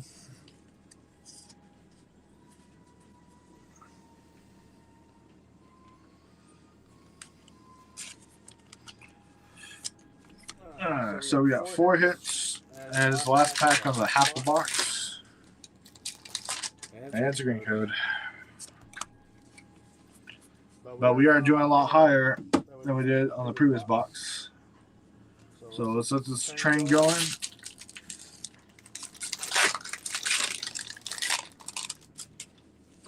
Green code.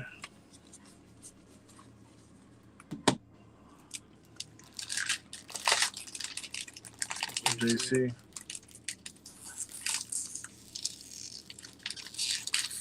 I can send a box. I think I have 2 cases that I have not opened yet.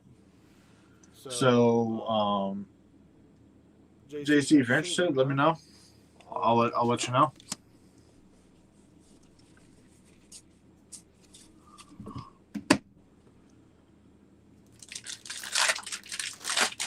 If you can, JC, send me a text or message, private chat, so we can talk, okay? In regards to that. I won't see it right now because I'm using my phone as my webcam. Sounds good, man. Appreciate it. Yeah, white code.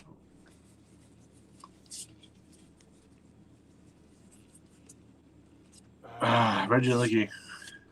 See, again, an example where I feel like they make a tool that makes these rapid Pokemon or single strike Pokemon, and it will allow those cards to be a little more specific in the game. Like back in the day, you had Plasma Storm, and we had Plasma Badges that make certain Pokemon Plasma Pokemon.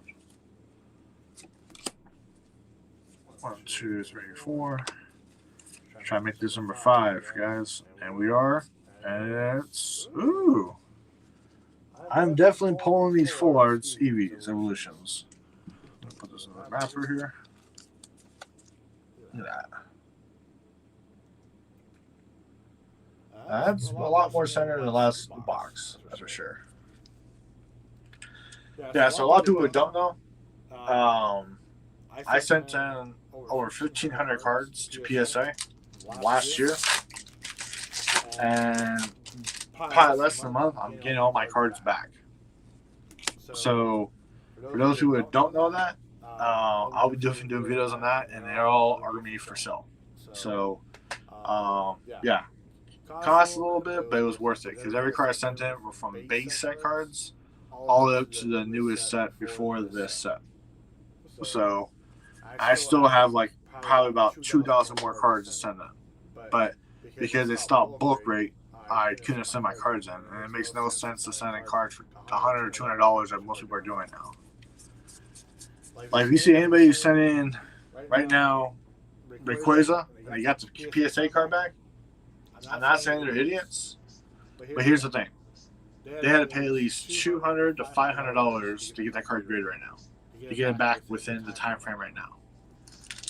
So if the card's worth $1,000, okay, they made $500 off the card, but they lost $600 because $500 plus the shipping and the material they had to use.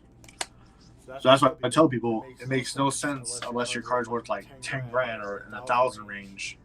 To sending cards in for $100 or $200. What was the final Charizard counts? Which Charizard version are you referring to?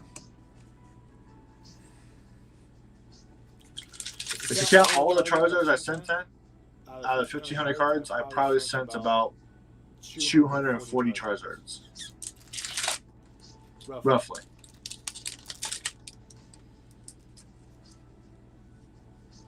All the Charizards about 240.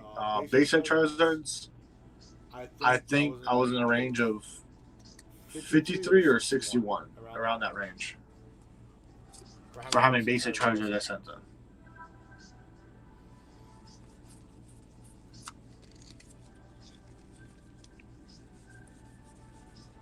Oh, look at that. Yeah, so I already have a couple people who've been asking about my list. And so those who don't know, what I'm doing is I just actually, I can get it out right now, but I just got my letter yesterday. I let people know about it yesterday, but I actually got my letter from Arizona, from the Chamber of Commerce.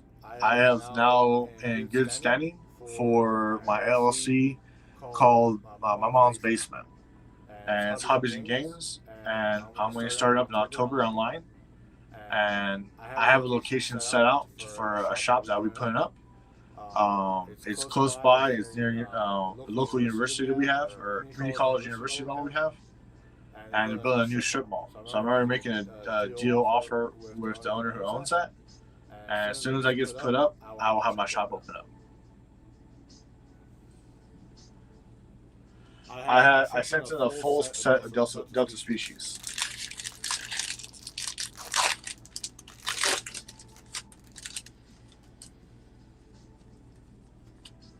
No, trust me. Like every set of Pokemon Wizard Coast, I had high rare cards of every set, including the original EX cards and all that.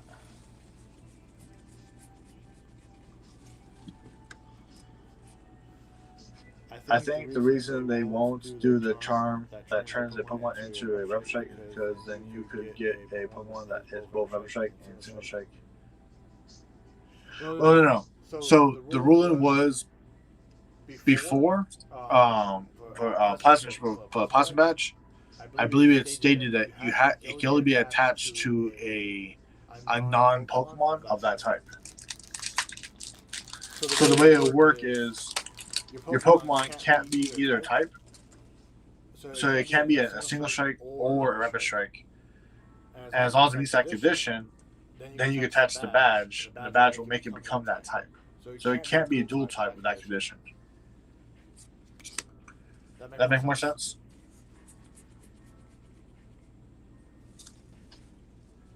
Yeah, it would just had to be. The Pokemon had to be a non-type to begin with. Like for example, here, that's your example.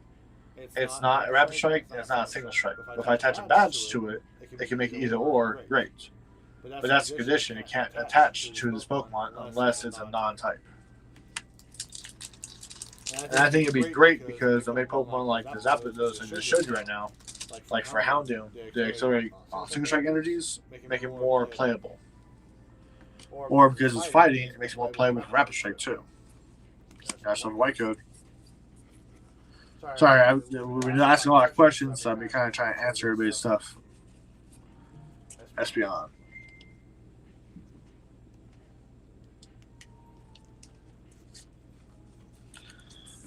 So we got 7 hits, guys. So I think we have about 6 packs left, roughly. My code.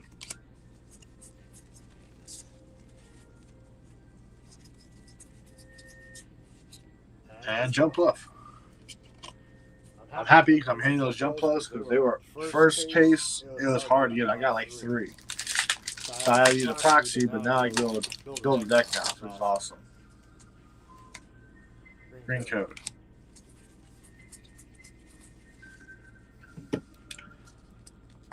Yeah, we got 5 packs left. I'm hoping we hit 8. My 7 is still good. Better than nothing. Still have not pulled the Ray Ray yet.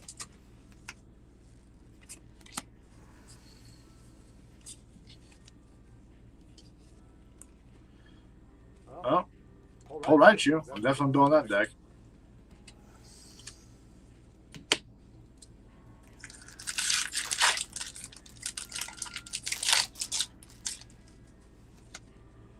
My code.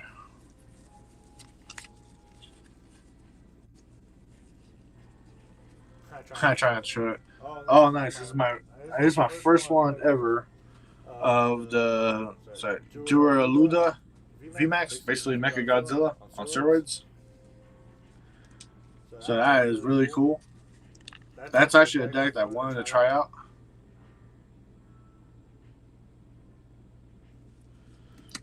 So we got 2 packs left and we got 8 hits, guys.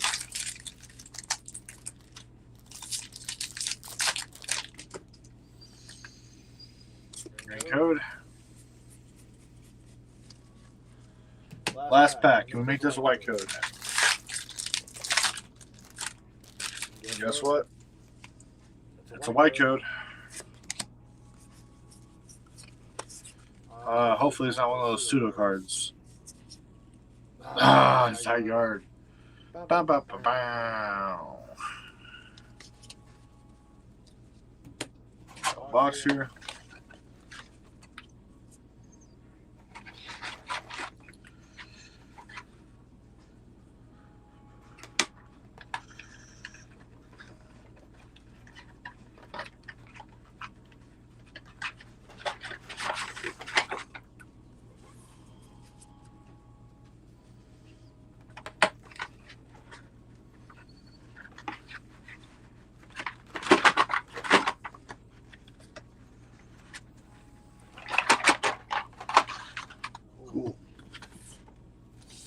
we're down to one. Weakest box so far. I think the Durham VMAX was a good hit, and the Espion. Those were good hits. It wasn't the best box, but you see, again, I go with the argument with people. To me, it's not about is your box a good hit. Here's another question: how many hits and how many playable cards did you get out of that box? That's how I view it.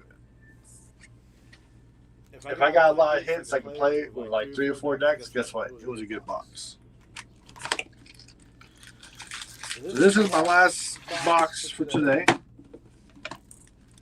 Right here. And we're going to hope. Yeah, it happens. But at least the numbers were good. We're going to hope that this is the box that pops it off. Maybe we can pull that if I can pull a Rayquaza and get like 4 hits. Oh. I think my video thing that went down here was saying, I'm sorry. Apologizing, guys.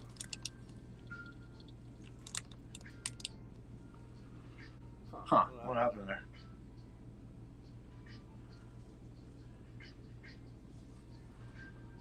Okay, I just gotta be a little careful now.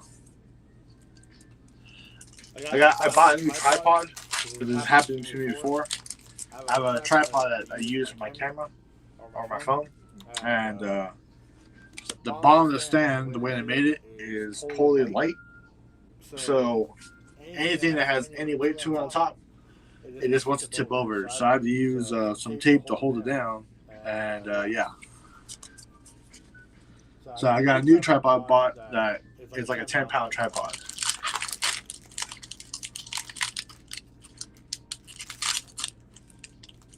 Yeah, just to do it overall for people who didn't see them. Just to give one last look on the polls. It gives everybody an idea, if they weren't here from the beginning, to see what was pulled.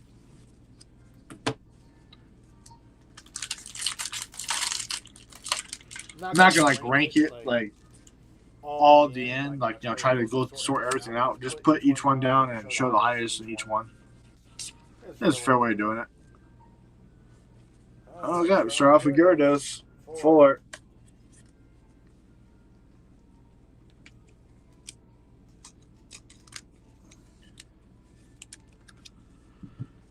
And hey guys, if you're new to the channel, I know some of you guys are already here for my channel, but if you're new, don't forget to hit like and subscribe. And if you have some buddies who are like interested in watching, tell them to join. It's always good to have more people in the conversation.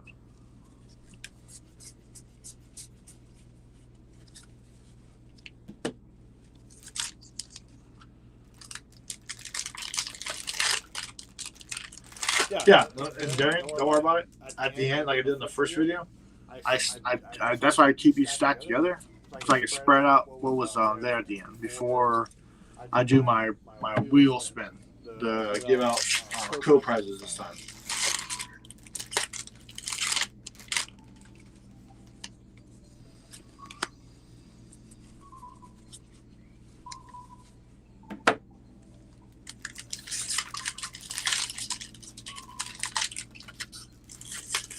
Like I said, all it takes is one click, guys. The like and subscribe. Those likes do help out because it puts the videos out there for other people to see more.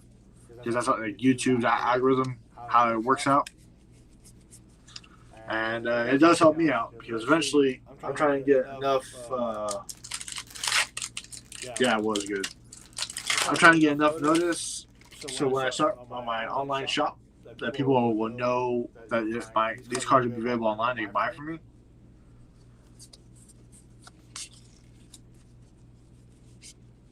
Oh, we got Glaceon. This might be a water box. Yeah, the channel is going to help good support for me because once I set my website up, I'm going to link everything up to the YouTube channel. The YouTube, I'll have live videos where I'll be just talking and let people know, like, hey, I just received this many boxes of this many boxes of that. You guys can go ahead and put some orders in. And YouTube will be like my informative to let people know about my inventory. It's like dark box. Yeah, it could be a dark box.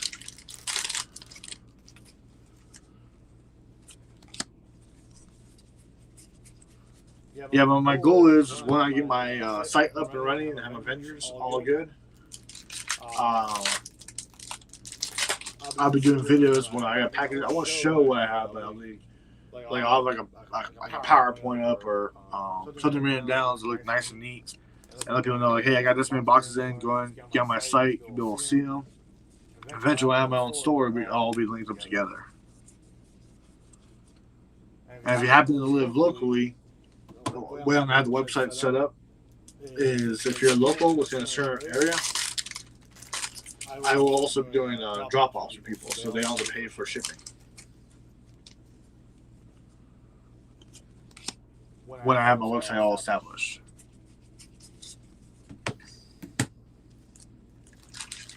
And it won't just be Pokemon. Like I'm gonna get my hands on all card games.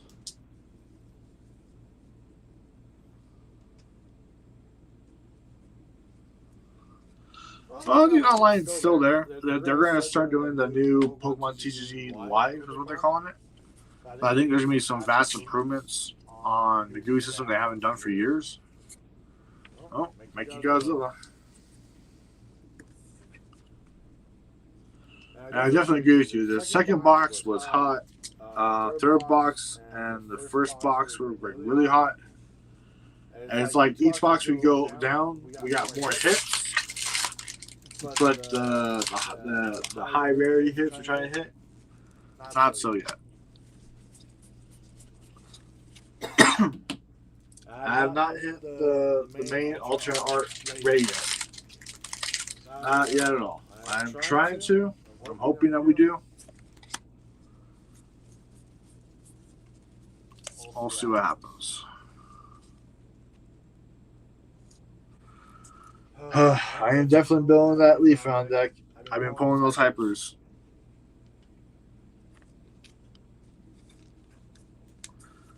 No, I love the artwork on this one particularly.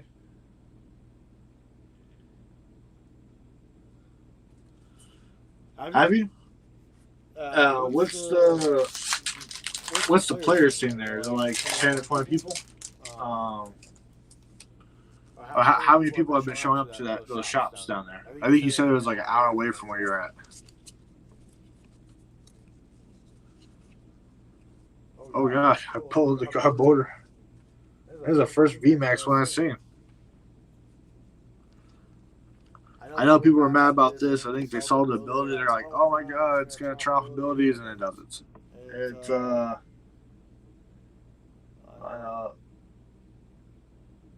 I'll read it. It just says this Pokemon may have up to 2 Pokemon tools attached to it. And the ability to turn off, you only put 1 tool down. So we have 5 hits, and this is the last pack off of half a box. Oh wow, that's really good. I like those odds there.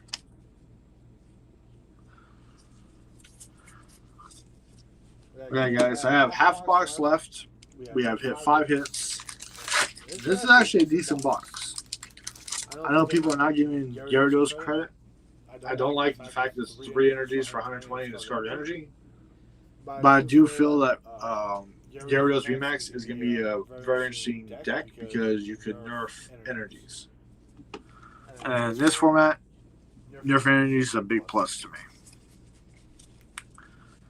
Like run 4 Crushing Hammers with that deck, and you're going to be annoying your opponent very shortly.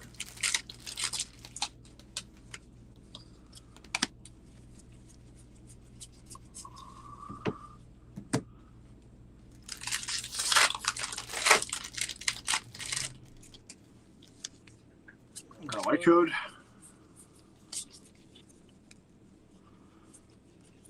Nice. Got an Adura. Make it go to that.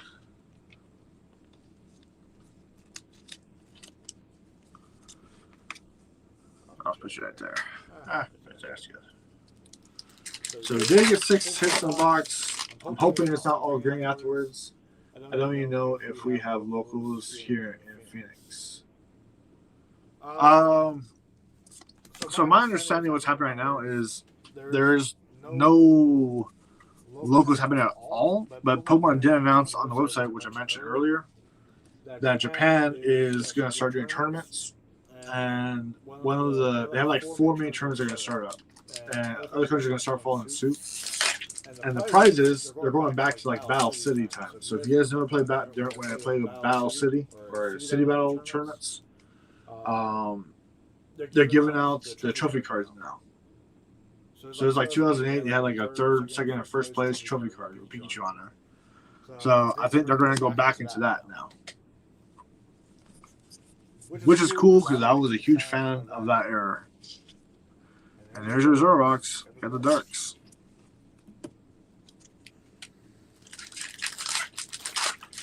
Yeah, they're opening. Every country's gonna have their own way of doing things, and it's just how it is. just like Japan has its own system for Pokemon, that's completely different from ours when it comes to players going to Worlds. Hopefully, we did not open the good side because we're pulling green codes. I just want to hit that ray. Set this apart. Green code again. Thinking about 9 packs left.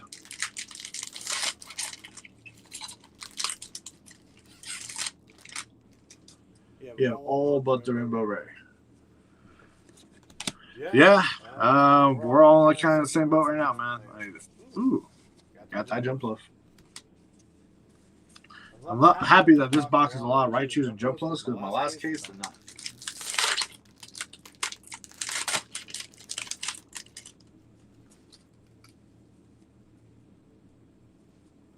Here's white code.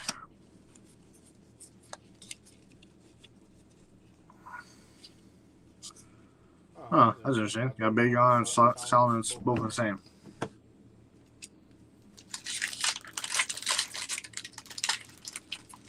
Yeah, I'm looking for something. Alternate artwork, hyper, something.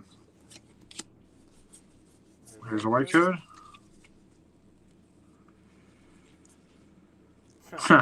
I'm definitely pulling those Espeons, the VMAXs.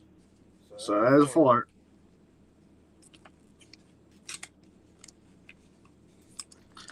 I'm not saying this is a lackluster opening. There's still some good cards, but it's the playable card versus too many scalpers. If you saw my video, I did a video in the past, so if you check out my video, there's like a 20-minute segment about it. I'm not against scalpers, and I'll say it like this. There's a fine line between people who play, people who collect, people who sell, and people who do PSA. I say in that form. There's such a gray zone in between those categories. Now we're going to talk about, okay, you got scalpers out there who are just not working right now, who get money and make some money off that. Pokémon machine, 2 million scalpers. Why are you wearing gloves? I'm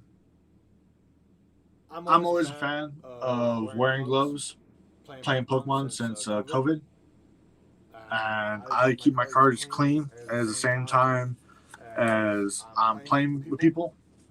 And I just have gloves with me. It's just a precaution. Ooh, I got a border. And yes, people safety. Again, I'm a big fan of people being clean, and not just for the cards being clean. Because I always let people know my cards are always a mint. But at the same time, when I go to like a shop and I'm about to play a match, I always have gloves on because I just don't want to have a chance of getting an issue. When I get done with matches, I throw my gloves away. To me, the gloves are same equivalents. Like, people are wearing masks, but here's my problem. say if you start going to the bathroom at a card shop. Well, how many people do you think touch that door? You need to wipe the door every single time someone uses it? So no, having gloves is very important to me because you don't know what people touch. And not trying to be mean to the players out there. I'm sure people are aware. Remember the BO rule they made when they finally made it so if you have bad odor, it could be like a game loss kind of deal or ejected from the tournament. It's the same quotes to me about those same people who don't wash their hands. I just, if I have to use restroom, I don't make sure I'm not touching somebody else's door, and when I'm done, I take the gloves and I throw them in the trash. So hopefully I answer your question.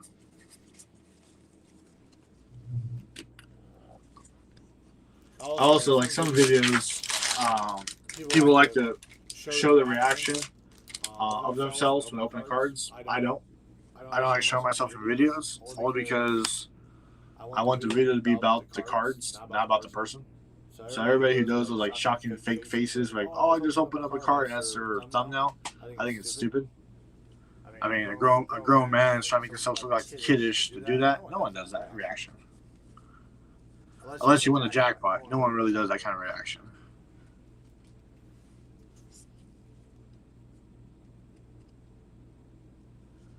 Yeah. So we got 3 packs left, guys.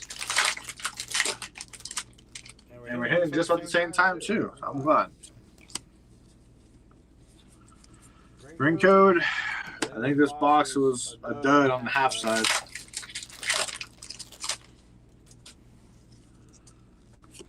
That second green code, I feel like we're playing baseball. I'll leave this NTA out there. Last pack. Let's see what we can get here, guys. I have cards I collect, and I have cards I trade, and I have cards I sell. White code, last freaking pack. And yes, to answer your question, I have collections of some stuff. I have sell cards, trade cards. It just depends on how many cards I get of each card. So we're going to do this a slow way.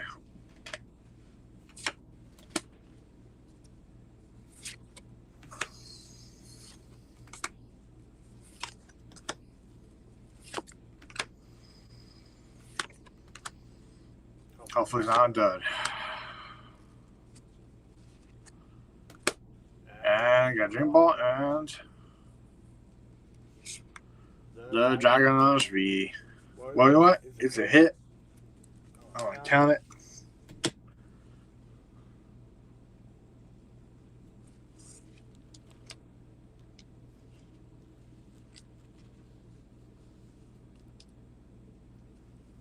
Oh, thank you. I appreciate that comment, man. I really do. I'm one of those kind of people, man, that just I'm gonna judge for a player. I'd rather have other people have fun before my fun expense, and I want people to enjoy their time playing. And that's why I can't wait to open my own shop. It'll be a while. But I'll have the online running, and once I have the online running, people are gonna get reasonable prices. Like my goal is to sell a booster box for no more than $110. I want to bring it back to where, like at one point, I was buying pre-order boxes for $85. I would like to do that. Fortunately, we're not at that point yet. But my goal is, for at least Pokemon wise, is to sell them for $110, no matter what. And for Yu-Gi-Oh! And for Digimon and Dragon Ball, whatever prices they currently sell, my goal is to just sell a little less than that to make it reasonable for people to enjoy playing the game again. And that's what my shop is going to be about when I open my shop up. So, what was that? I forgot how many we had here. We had 1, 2, 3, 4, 5, 6, 7, 8, 9 hits.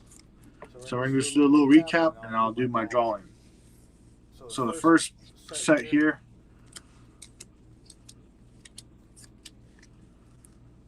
obviously you see that the first set was decent. The Glaceon was a good pull. The second one is what I think most people would agree is probably the best pulls. Not as many, but just the fact the first 4 cards here were Ray, Espeon, and 2 Rays were really good pulls. The next we had Storming. To me, this was one of the bigger sets too. You got a good variety of cards there.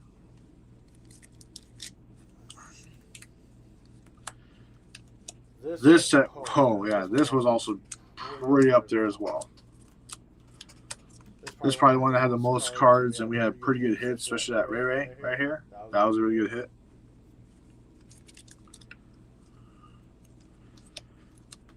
Then we had the first Mechagodzilla pulled.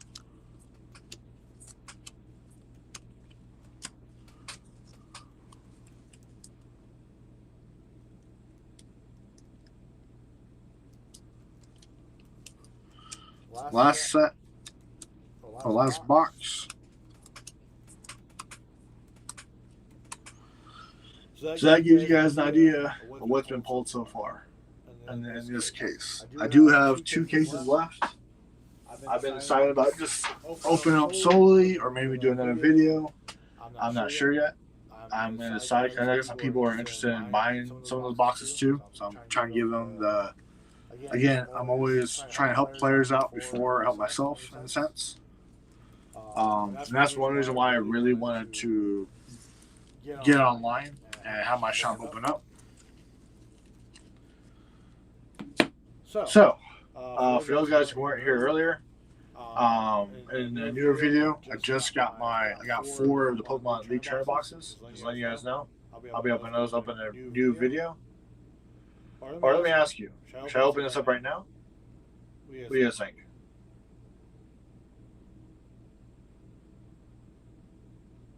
Or should I just wait till the next video? I'll probably wait.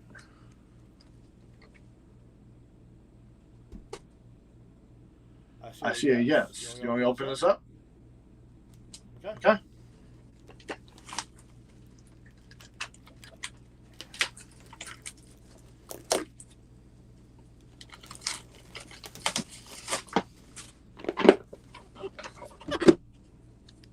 So let me I'll put these packs aside for right now. Here we are. Sorry for the little light. You know what? I'll save it. You know what? I have an open wrapper up, but I want to wait until next video to do that. That makes more sense, guys. So what I'm going to do this time is like being generous at this. So the way I do my drawings is I'm going to take 20 cards. Well, I see about 20 cards there. And this time around, I'm going to put your guys' names in a little spin wheel. If your name gets called beginning, your name gets taken off the wheel. It keeps on going until there's 2 names left. Those 2 guys who are left, one guy will get 10 codes, the other guy will get 20 codes of the newest set. So let me go ahead and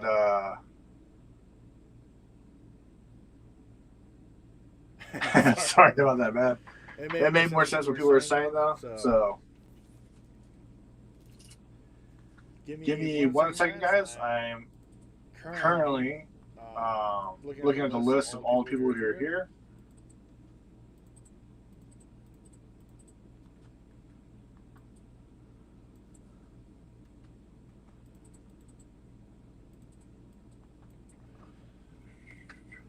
It'll be about 1 minute. I'm just trying to get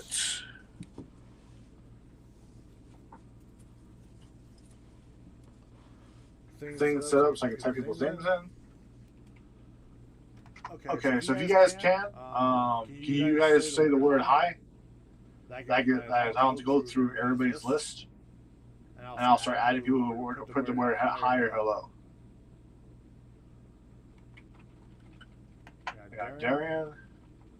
I got Pokey Machine. I got JC. I got Play Pokemon. I got Stefan.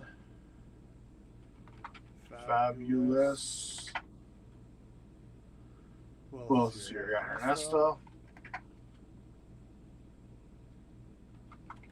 Eric earlier.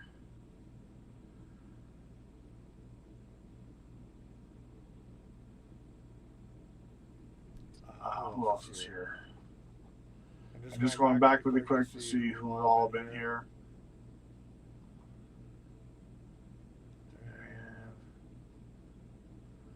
Oh, Kawi?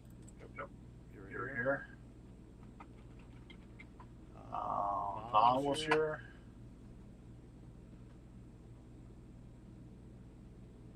Adam earlier.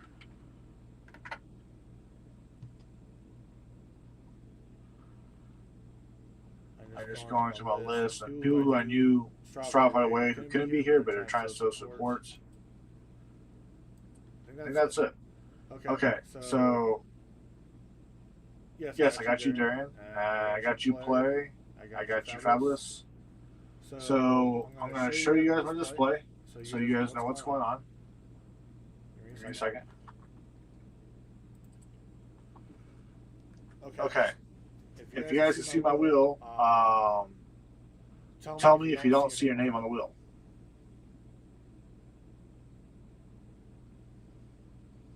Go back. I can't.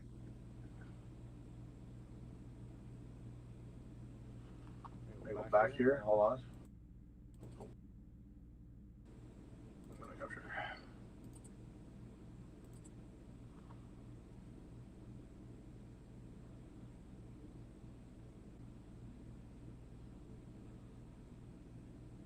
Yep, I got you, Darian. You're on that list.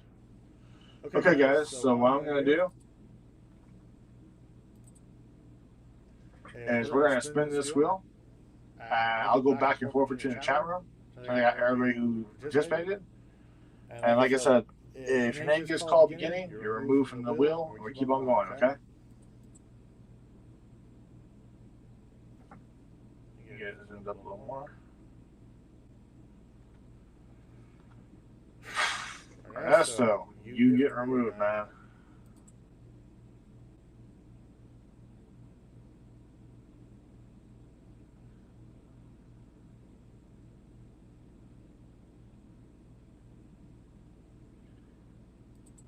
Next, I'll go back in the chat as I'll do about 5 hits here. JC, there's a play Pokemon. Which one would be? JC, you're removed.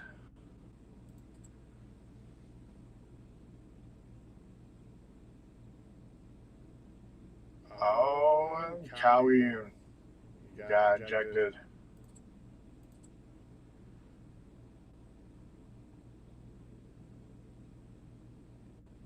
Oh, Darren, your risk almost. Oh. That was a close one, Darren.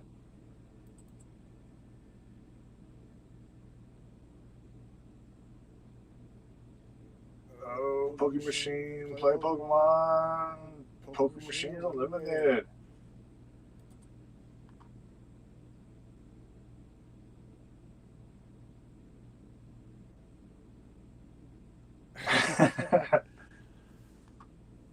Alright, I'm going to continue going, guys, until I get to at least 4 left.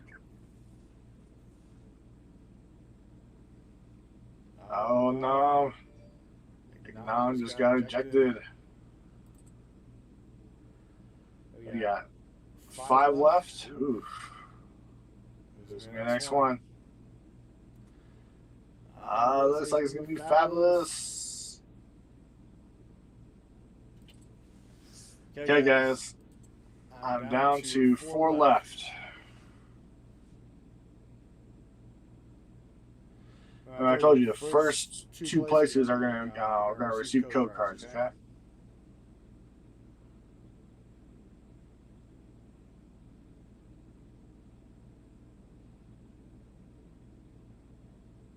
Well, I appreciate that, Pokey. If you want to do that, you can more than do that, man. You just tell me who you want to give them to. If the next person in line, you just tell me.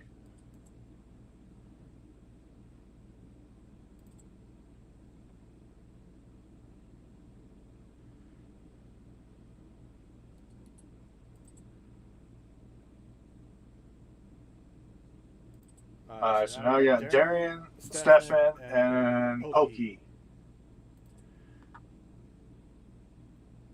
Well, I appreciate that with Pokemon Machine. If you want to do that, that's awesome. So here we go, guys. We're gonna see who's gonna be left on the wheel now.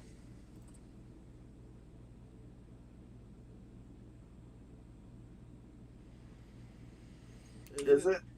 Oh, Stefan eliminated.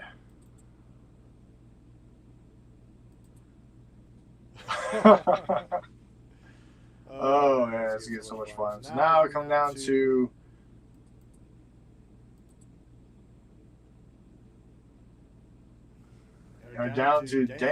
Darian and play Pokemon. Let's do this. Who's going to get 20? Who's going to get 10? Looks like Darian's luck ran out. So Darian, you'll receive 10 from me today, and play Pokemon, you'll receive 20.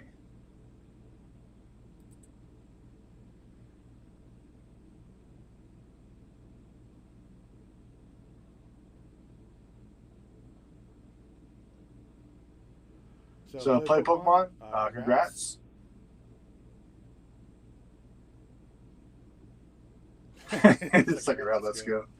Well, overall, what do you guys think, man? You guys enjoyed your time here?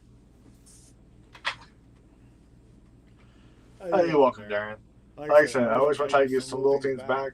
Also, letting you guys know, I'm getting close to 100 subs. So when I do hit 100 subs, I'm actually going to do a very generous video because I feel it's a really cool achievement.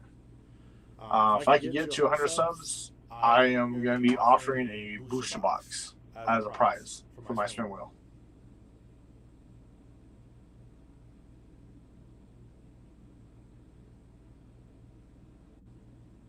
Double or nothing time. That's actually what the that's actually what I'm gonna do for next time. So when I hit 100 subs, when I do my spin wheel, I'll be offering code cards and generous other stuff, and the person could double or nothing. I'll have the wheel spin one more time, and it'll be win the box or win nothing.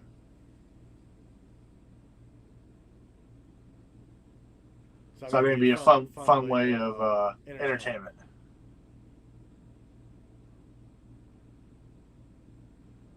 Like I said, you guys just gotta show up and have fun. I like you guys as much as you guys come in here. It brings joy to me, honestly. I think we have a good time. I got local people. I got people outside of my town in Arizona. And I think in our last video we had people from, one or two people from London. And I believe the first one was from England that was on. Taking one of my buddies right now, he's overseas over like that. And Darian, appreciate your service, man. I've been there. I know it's been tough, but I hope you have a good time over there. Yeah, we had one from Italy. Look at that. We got a guy from Austin. Like I said, I hope this chat becomes fun. I hope you guys have a great time. But yeah, when I hit my 100 subs, I'm doing something generous when it comes to that one. Like my goal is that everybody's a winner, whoever shows up. It could be code cards to give in to everybody, guaranteed. It could be cards I pull when that happens. But I definitely want to make this generous for people.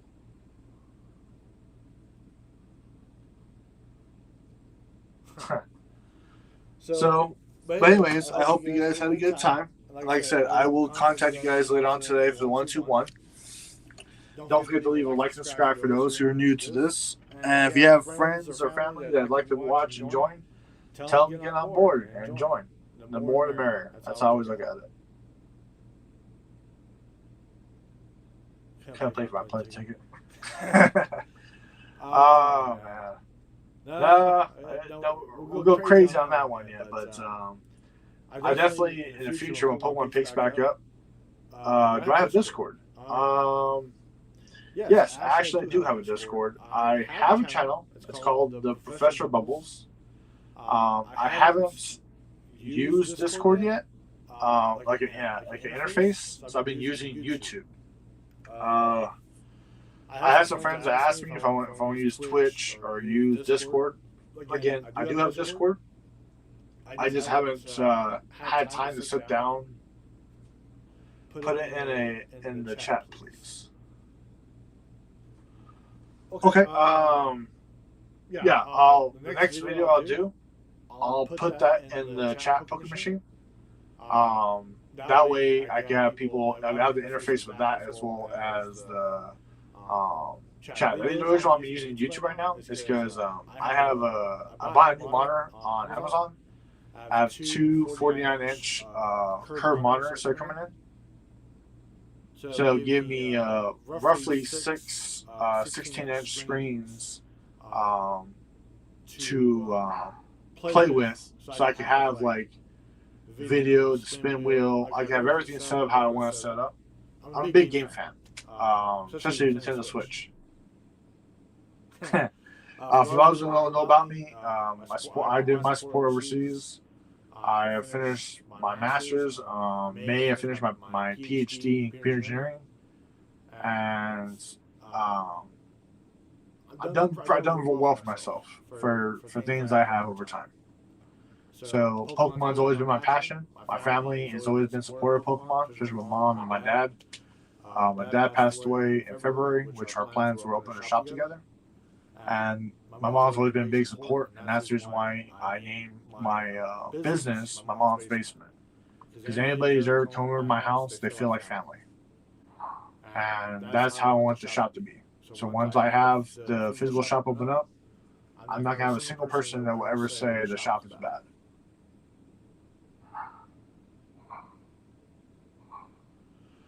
My mom's been a really big support of Pokemon. She doesn't do judging, but she actually has done a lot of admin work behind the scenes for regionals, for support wise, as well as my dad has too. Let's see, you'll see me in the future once tournaments start picking up. But other than that, I hope you guys had a good time, and I'll give you guys more information. Hopefully we get to 100 subs. I'll give you more information on my website, which will hopefully be mid-October when I get it established. Sorry about that, man. I mean, my family is really big into it because when I was overseas, I was in a heart center. I'm not going to describe what happened when I was overseas, but yeah, I was very close to something happening. And my family has been always supporting me whatever I chose to do, and we've just been a big family of Pokemon and other card games too. But Pokemon's been the big one. So, but I hope you guys have fun. Let's see, Kawi, it. Okay, it. Well, what do you mean by it?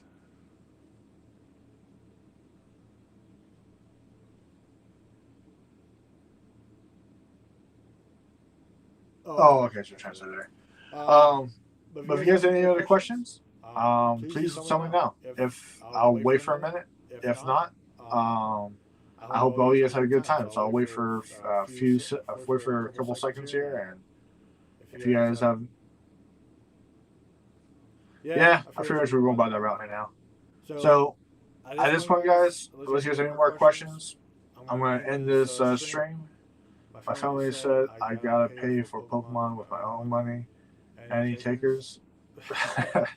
Well, I do pay Pokemon with my own money. So, Fabulous, thank you. I appreciate you here. Play Pokemon. So I've been doing a lot of Pokemon Unite streams. So later on today, I might do another stream of Pokemon Unite. So if you guys happen to play that game, more welcome to join me. I have people join me all the time when I play those games. My next big video I may do Monday or Sunday. Oh yeah, Pokemon Unite has been a blast. Except when you play against a Greninja player, you just wanna drop the people's elbow on them so badly and choke slam them and then tombstone power driver them because they don't play the game. They think they're ninjas and they just do rogue stuff and it actually just makes you lose every time. So anytime I see a Greninja player play, I'm like, oh, it's a loss. I've never won with anybody on my team that's Greninja. It's always all a loss because that Greninja player never plays the right way. It's like they never played League of Legends, which Pokemon pretty much is. But until then, guys, I'll keep you guys informed. And I believe one of the guys are asking about my Discord. I think it's Pokemon Machine. I will in my next video, live stream video. I'll make sure I'll put my link out for my Discord so you guys can join, and I'll get that built up with my YouTube as well. So until then, I hope you guys have fun, and I'll see you guys next time.